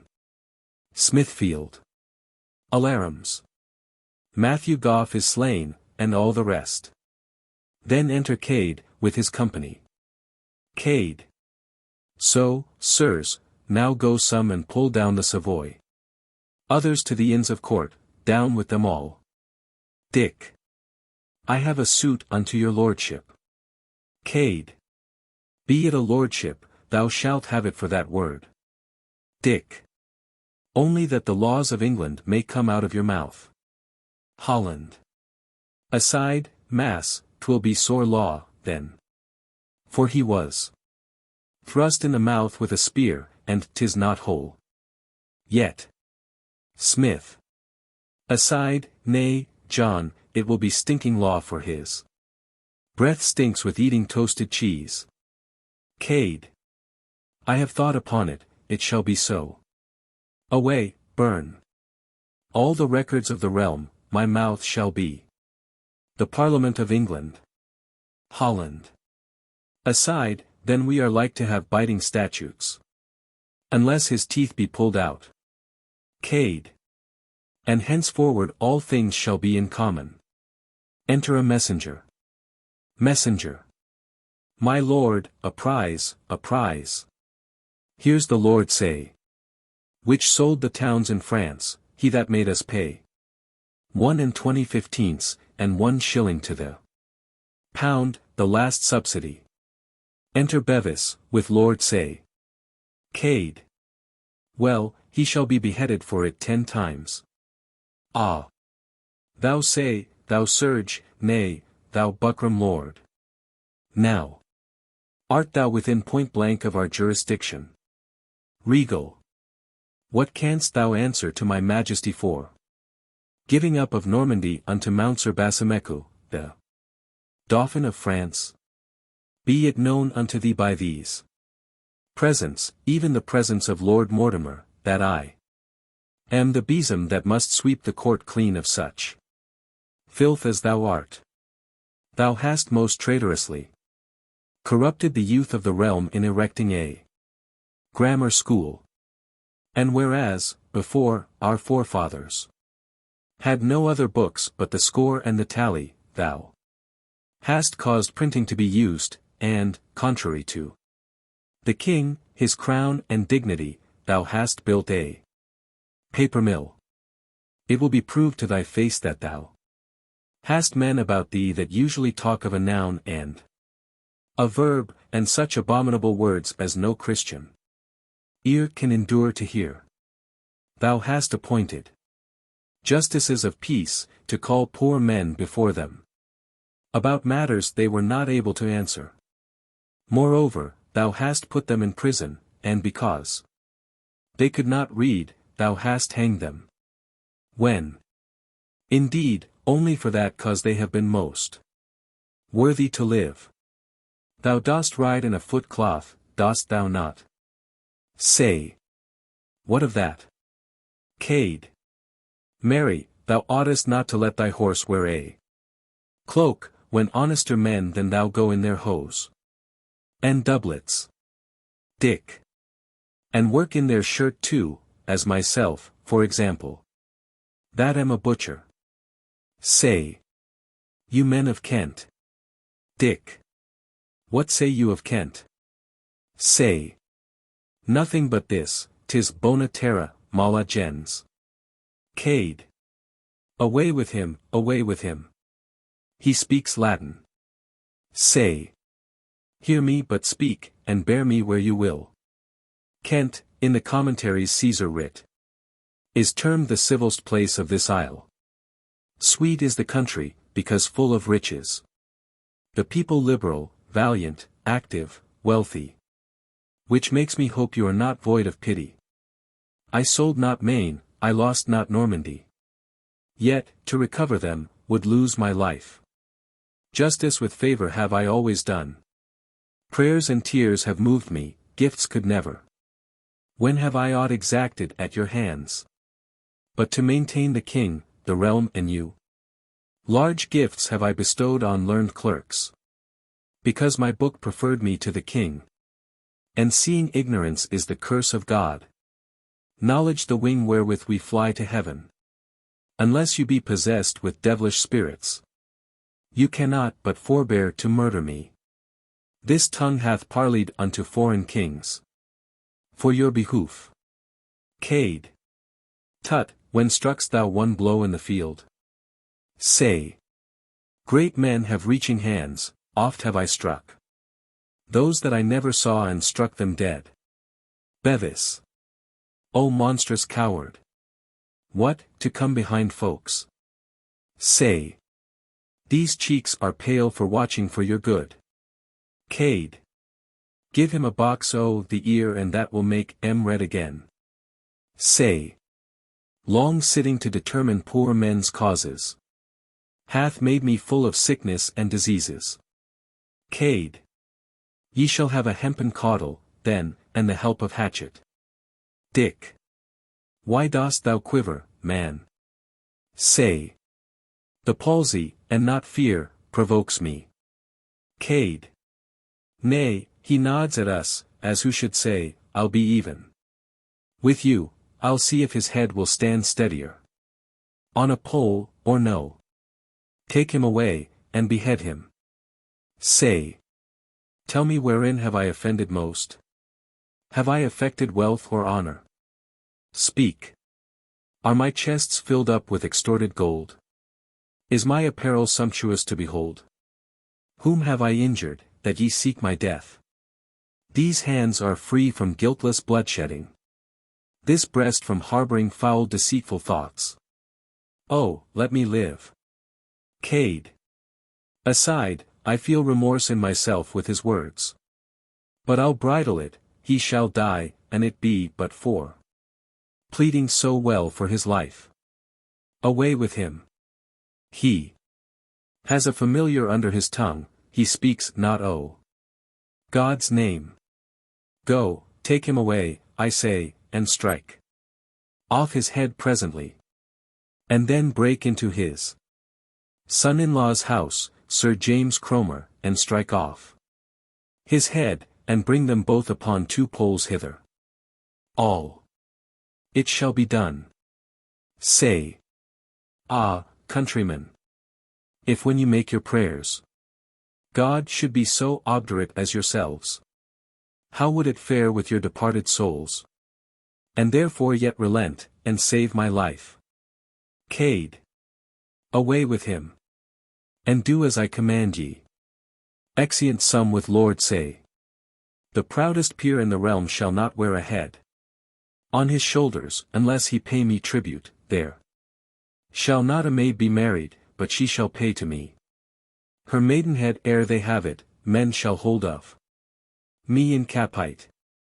And we charge and command that their wives be as free as heart can wish or tongue can tell. Dick. My lord, when shall we go to Cheapside and take up commodities upon our bills? Cade. Marry, presently. All. Oh, brave. Re-enter one with the heads. Cade. But is not this braver? Let them kiss one another. For they loved well when they were alive. Now part them again, lest they consult about the giving up of some more towns in France.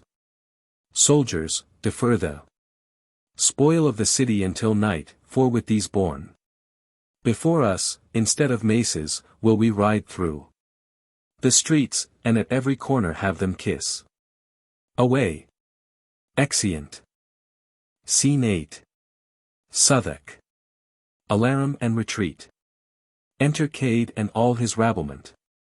Cade. Up Fish Street. Down St. Magnus Corner. Kill. And knock down. Throw them into Thames.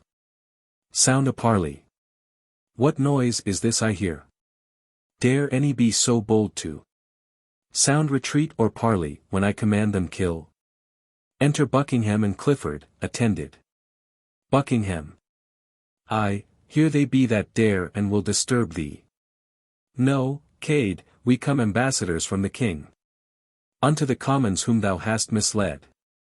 And here pronounce free pardon to them all that will forsake thee and go home in peace. Clifford. What say ye, countrymen? Will ye relent and yield to mercy whilst 'tis offered you? Or let a rebel lead you to your deaths? Who loves the king and will embrace his pardon? Fling up his cap, and say, God save his majesty. Who hateth him and honours not his father? Henry the Fifth, that made all France to quake. Shake he his weapon at us and pass by. All. God save the king. God save the king. Cade. What, Buckingham and Clifford, are ye so brave? And you, base peasants, do ye believe him? Will you needs be hanged with your pardons about your necks? Hath my sword therefore broke through London gates, that you should leave me at the White Hart Inn? Southwark. I thought ye would never have given out these arms till you had recovered your ancient freedom, but you are all recreants and dastards, and delight to live in slavery to the nobility. Let them break your backs with burthens, take your houses over your heads, ravish your wives and daughters before your faces, for me, I will make shift for one, and so, God's curse light upon you. All. We'll follow Cade, we'll follow Cade. Clifford. Is Cade the son of Henry the Fifth? That thus you do exclaim you'll go with him? Will he conduct you through the heart of France, and make the meanest of you earls and dukes? Alas, he hath no home, no place to fly to. Nor knows he how to live but by the spoil, unless by robbing of your friends and us. Were't not a shame, that whilst you live at jar, the fearful French, whom you late vanquished, should make a start o'er seas and vanquish you? Methinks already in this civil broil, I see them lording it in London streets, crying, Viliego, unto all they meet. Better 10,000 base-born Cades miscarry, than you should stoop unto a Frenchman's mercy. To France, and get what you have lost. Spare England, for it is your native coast. Henry hath money, you are strong and manly. God on our side, doubt not of victory. All. A Clifford. We'll follow the king and Clifford. Cade. Was ever feather so lightly blown to and fro as this? Multitude? The name of Henry the Fifth hails them. to 100 mischiefs, and makes them leave me desolate. I see them lay their heads together to surprise me. My sword make way for me, for here is no staying. In despite of the devils and hell, have through the very midst of you and heaven's end. Honor be witness, that no want of resolution in me, but only my followers base and ignominious treasons, makes me betake me to my heels. Exit. Buckingham. What, is he fled? Go some, and follow him. And he that brings his head unto the king shall have 1,000 crowns for his reward. Exeunt some of them. Follow me, soldiers, we'll devise a mean to reconcile you all unto the king. Exeunt. Scene 9. Kenilworth Castle. Sound trumpets. Enter King Henry VI, Queen Margaret, and Somerset, on the terrace. King Henry VI. Was ever king that joyed an earthly throne, and could command no more content than I. No sooner was I crept out of my cradle, but I was made a king, at 9 months old. Was never subject longed to be a king, as I do long and wish to be a subject. Enter Buckingham and Clifford. Buckingham. Health and glad tidings to your majesty. King Henry VI. Why, Buckingham, is the traitor Cade surprised? Or is he but retired to make him strong? Enter below, multitudes, with halters about their necks. Clifford. He is fled, my lord, and all his powers do yield. And humbly thus, with halters on their necks, expect your highness doom of life or death. King Henry VI. Then, heaven, set ope thy everlasting gates, to entertain my vows of thanks and praise. Soldiers, this day have you redeemed your lives, and showed how well you love your prince and country. Continue still in this so good a mind. And Henry, though he be unfortunate, assure yourselves, will never be unkind. And so, with thanks and pardon to you all, I do dismiss you to your several countries. All. God save the king. God save the king. Enter a messenger. Messenger. Please it your grace to be advertised. The Duke of York is newly come from Ireland, and with a puissant and a mighty power of gallowglasses and stout kerns, is marching hitherward in proud array, and still proclaimeth, as he comes along, his arms are only to remove from thee the Duke of Somerset, whom he terms traitor. King Henry VI. Thus stands my state, twixt Cade and York distressed, like to a ship that, having 'scaped a tempest, is straightway calmed and boarded with a pirate. But now is Cade driven back, his men dispersed, and now is York in arms to second him.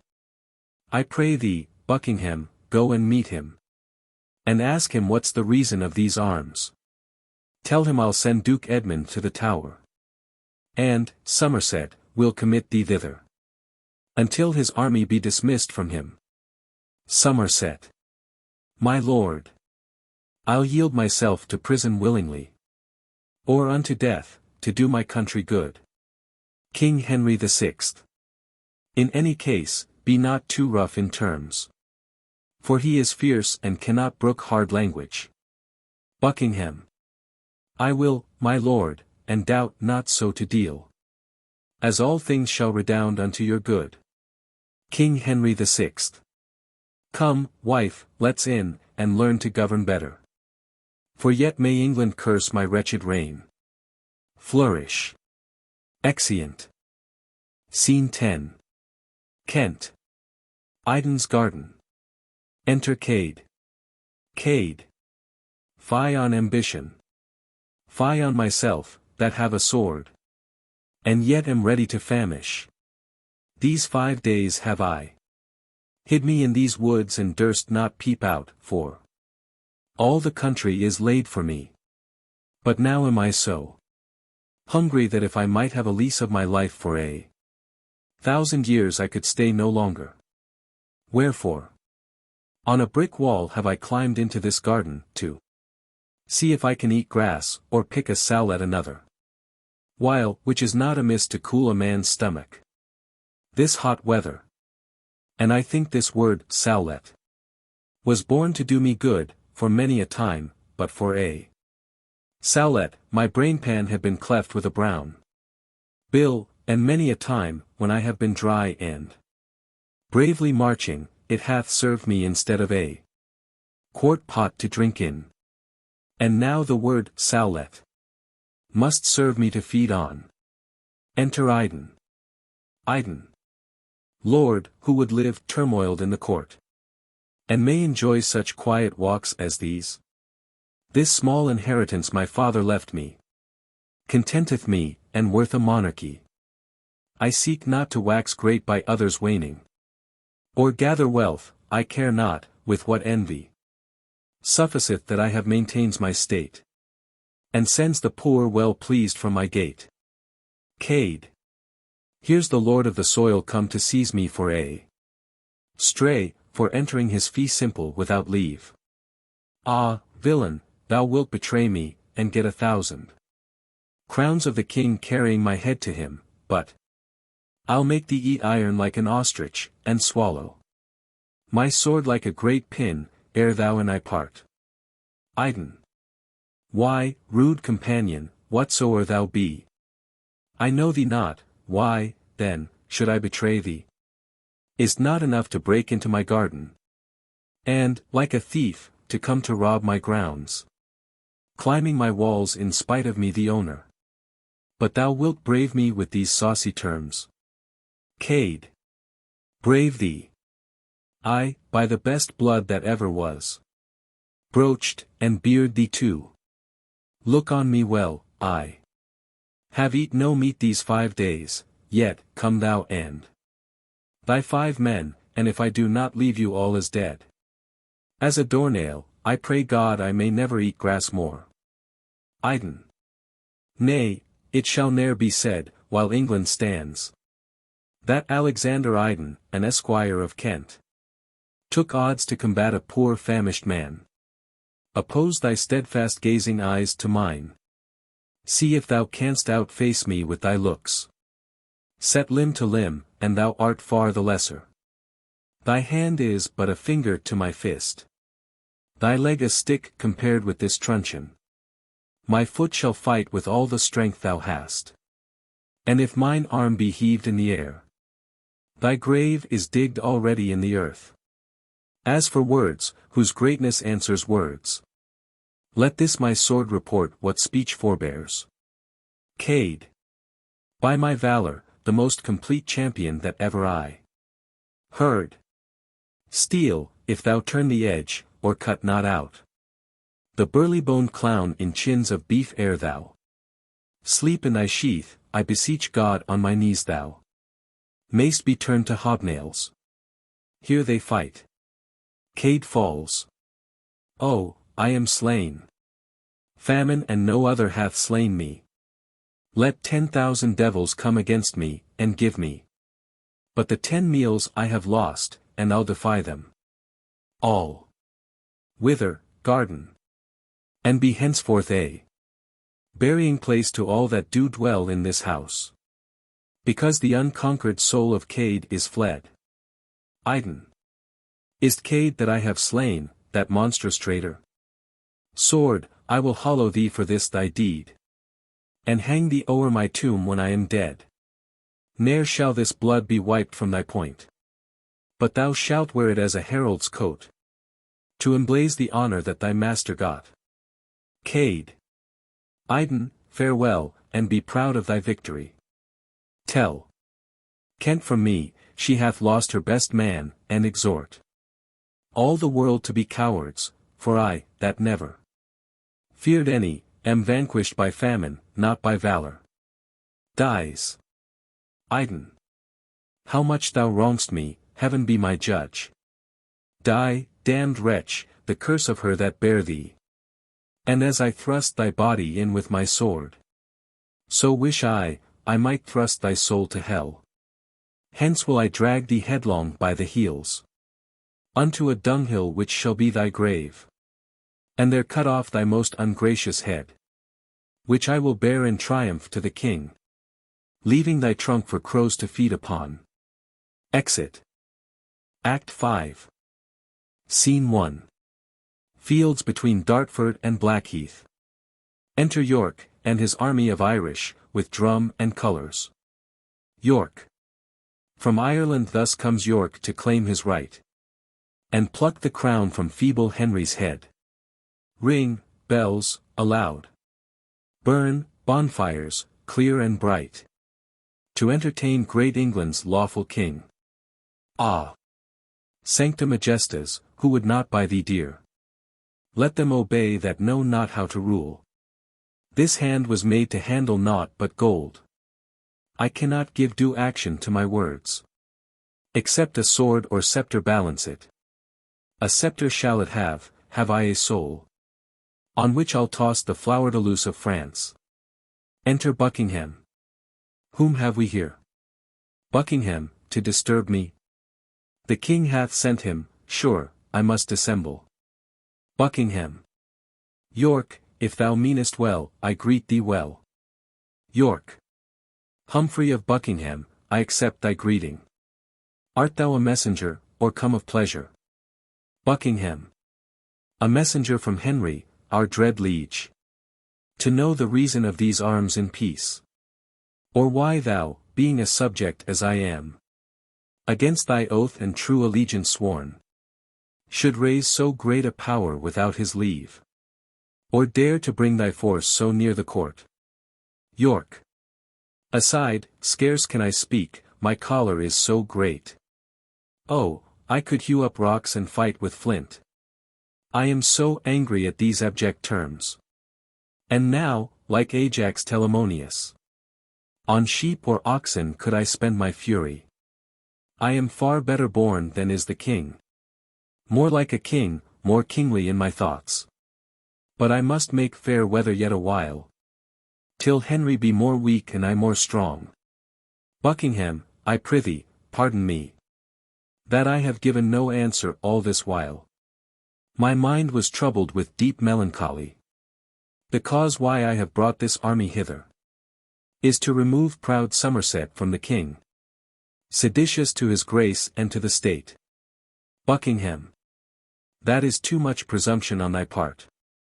But if thy arms be to no other end, the king hath yielded unto thy demand. The Duke of Somerset is in the Tower. York. Upon thine honour, is he prisoner? Buckingham. Upon mine honour, he is prisoner. York. Then, Buckingham, I do dismiss my powers. Soldiers, I thank you all, disperse yourselves. Meet me tomorrow in St. George's Field. You shall have pay in everything you wish.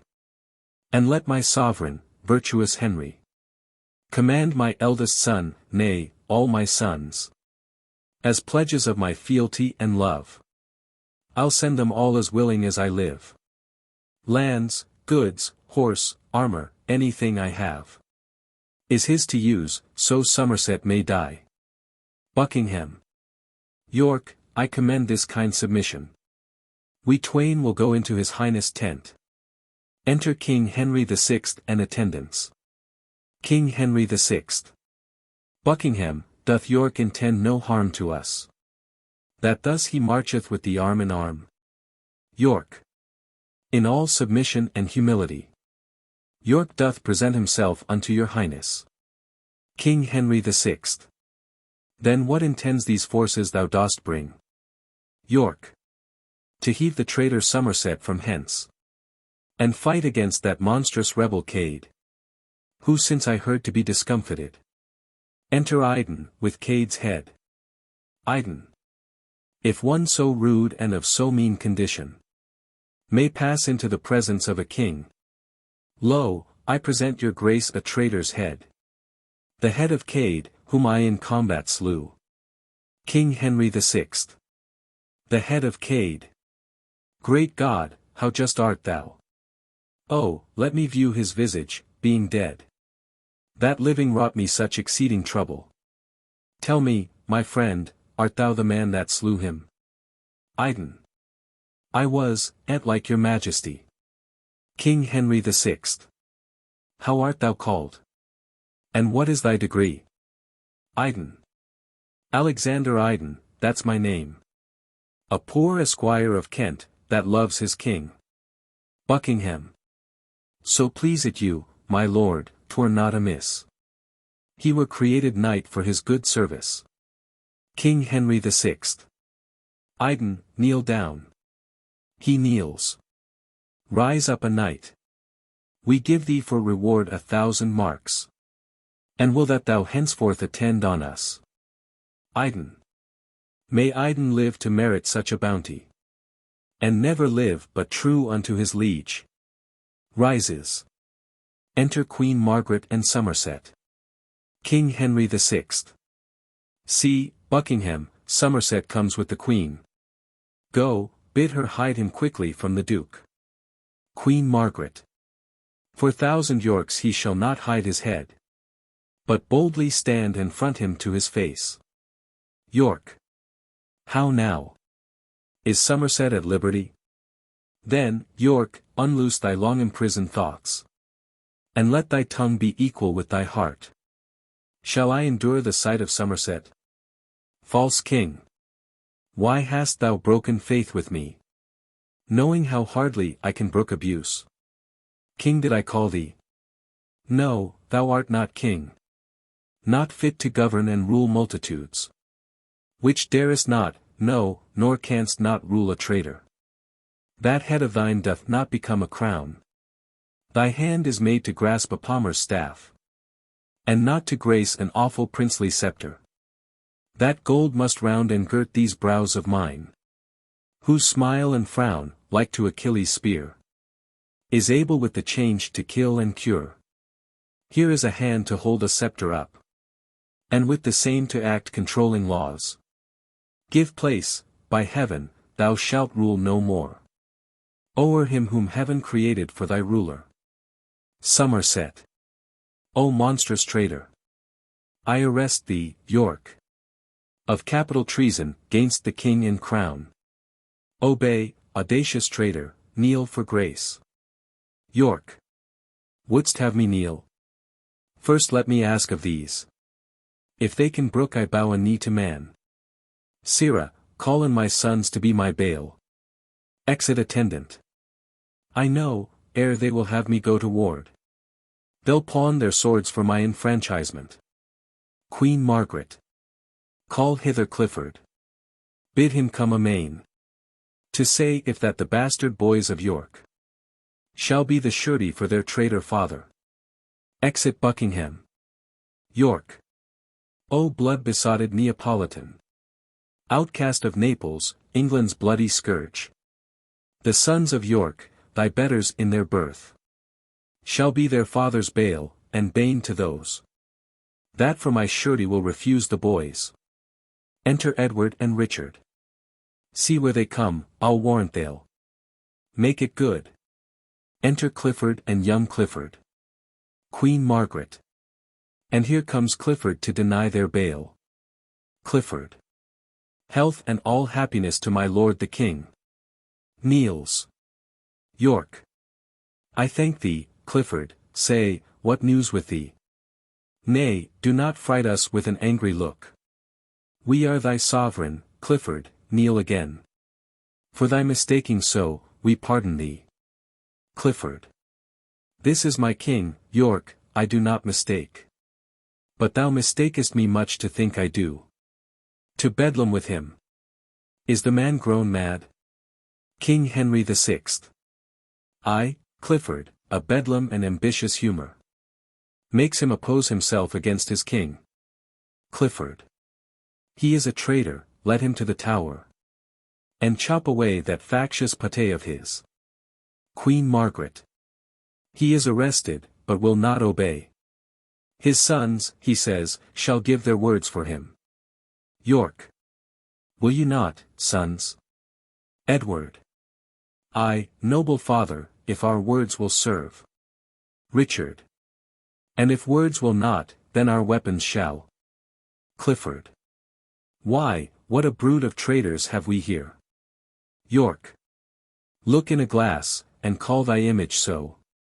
I am thy king, and thou a false heart traitor.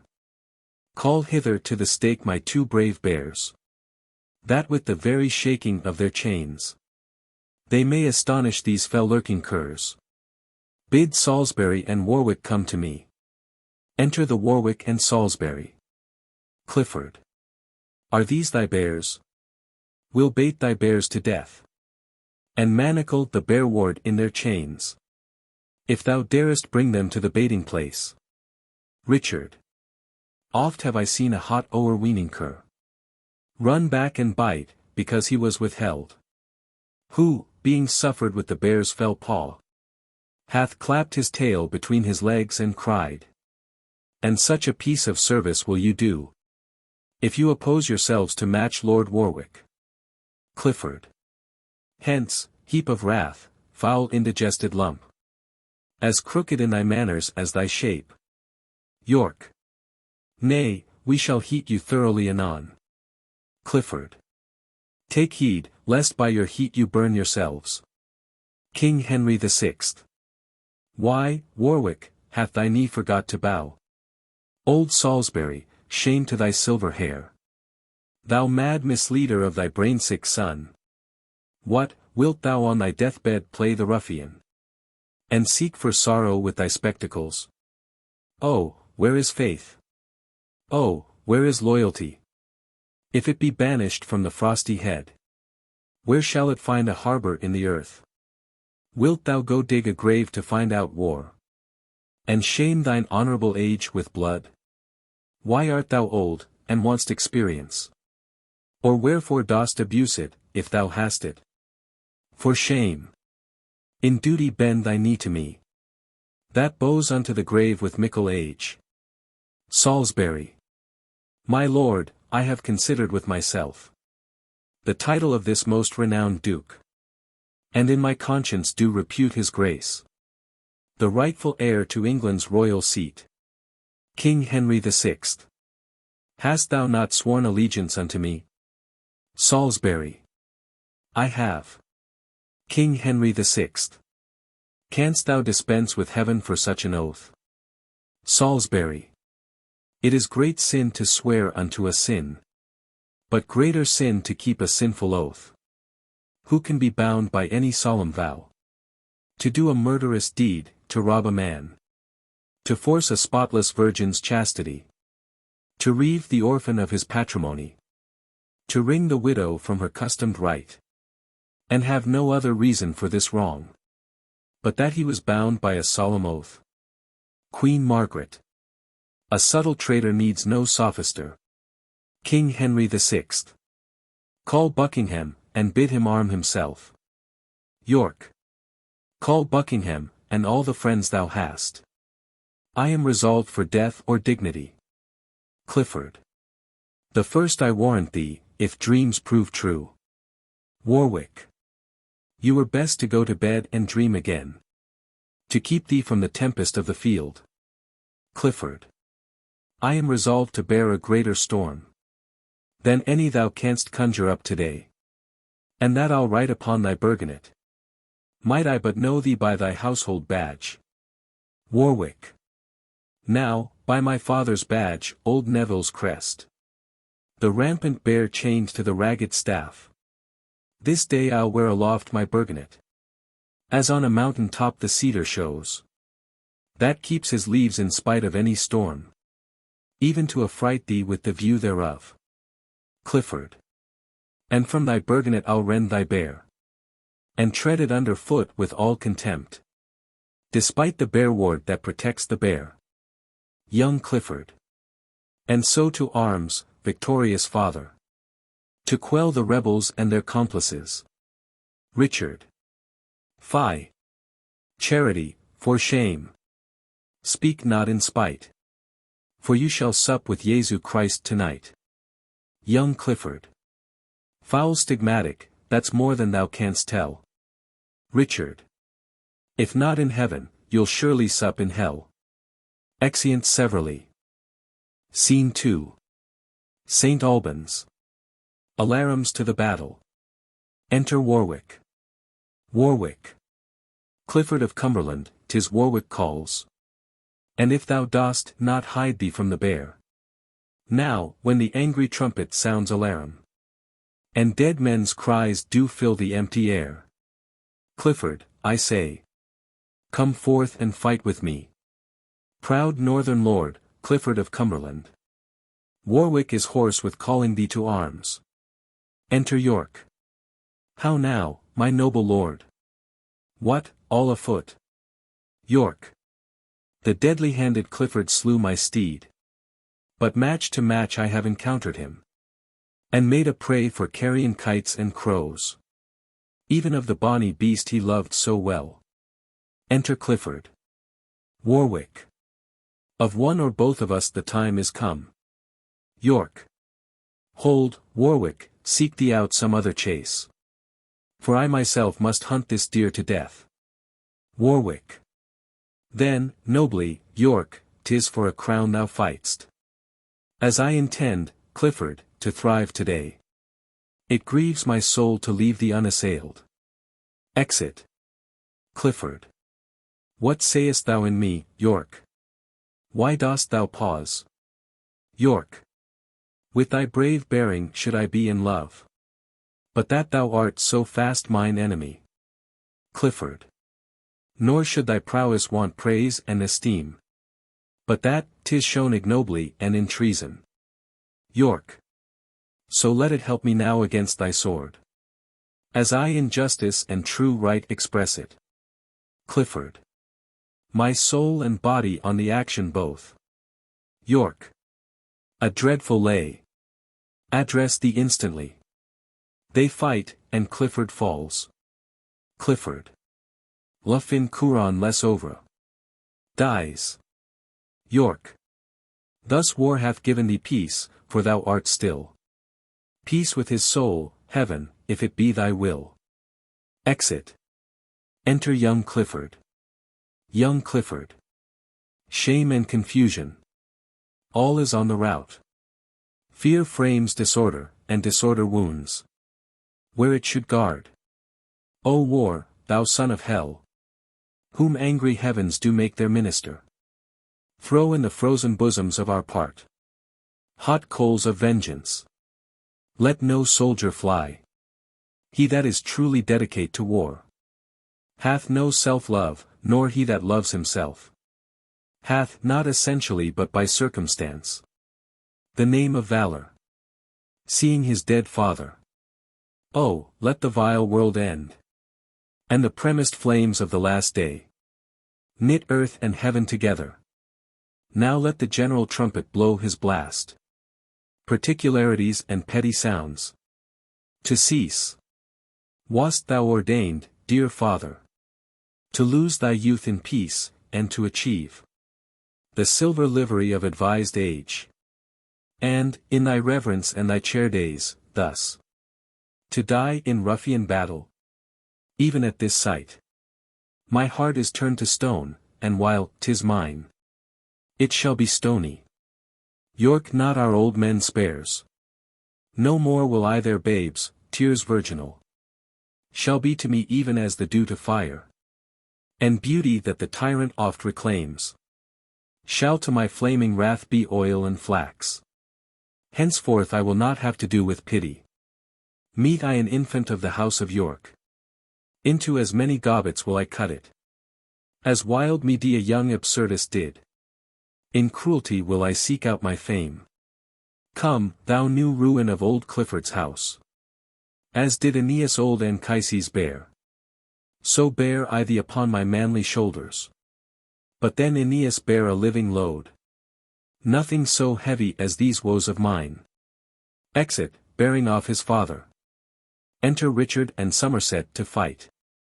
Somerset is killed. Richard. So, lie thou there. For underneath an alehouse, paltry sign. The castle in St. Albans, Somerset, hath made the wizard famous in his death. Sword, hold thy temper, heart, be wrathful still. Priests pray for enemies, but princes kill. Exit. Fight, excursions. Enter King Henry VI, Queen Margaret, and others. Queen Margaret. Away, my lord. You are slow, for shame, away. King Henry VI. Can we outrun the heavens? Good Margaret, stay. Queen Margaret. What are you made of? You'll nor fight nor fly. Now is it manhood, wisdom and defense. To give the enemy way, and to secure us. By what we can, which can no more but fly. Alarum afar off.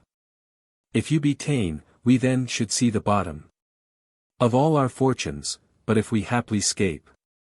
As well we may, if not through your neglect. We shall to London get. Where you are loved. And where this breach now in our fortunes made. May readily be stopped. Re-enter young Clifford. Young Clifford. But that my heart's on future mischief set. I would speak blasphemy ere bid you fly. But fly you must, uncurable discomfit. Reigns in the hearts of all our present parts. Away, for your relief.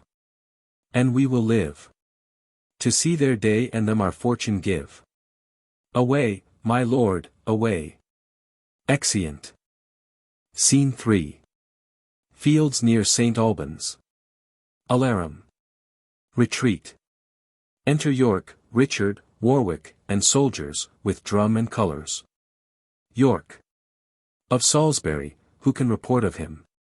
That winter lion, who in rage forgets aged contusions and all brush of time. And, like a gallant in the brow of youth, repairs him with occasion. This happy day is not itself, nor have we won 1 foot. If Salisbury be lost. Richard. My noble father. 3 times today I holp him to his horse. 3 times bestrid him. Thrice I led him off. Persuaded him from any further act. But still, where danger was, still there I met him. And like rich hangings in a homely house. So was his will in his old feeble body. But, noble as he is, look where he comes. Enter Salisbury. Salisbury. Now, by my sword, well hast thou fought today. By the mass, so did we all. I thank you, Richard. God knows how long it is I have to live. And it hath pleased him that 3 times today you have defended me from imminent death. Well, lords, we have not got that which we have. 'Tis not enough our foes are this time fled. Being opposites of such repairing nature. York. I know our safety is to follow them. For, as I hear, the king is fled to London. To call a present court of parliament. Let us pursue him ere the writs go forth. What says Lord Warwick? Shall we after them? Warwick. After them. Nay, before them, if we can.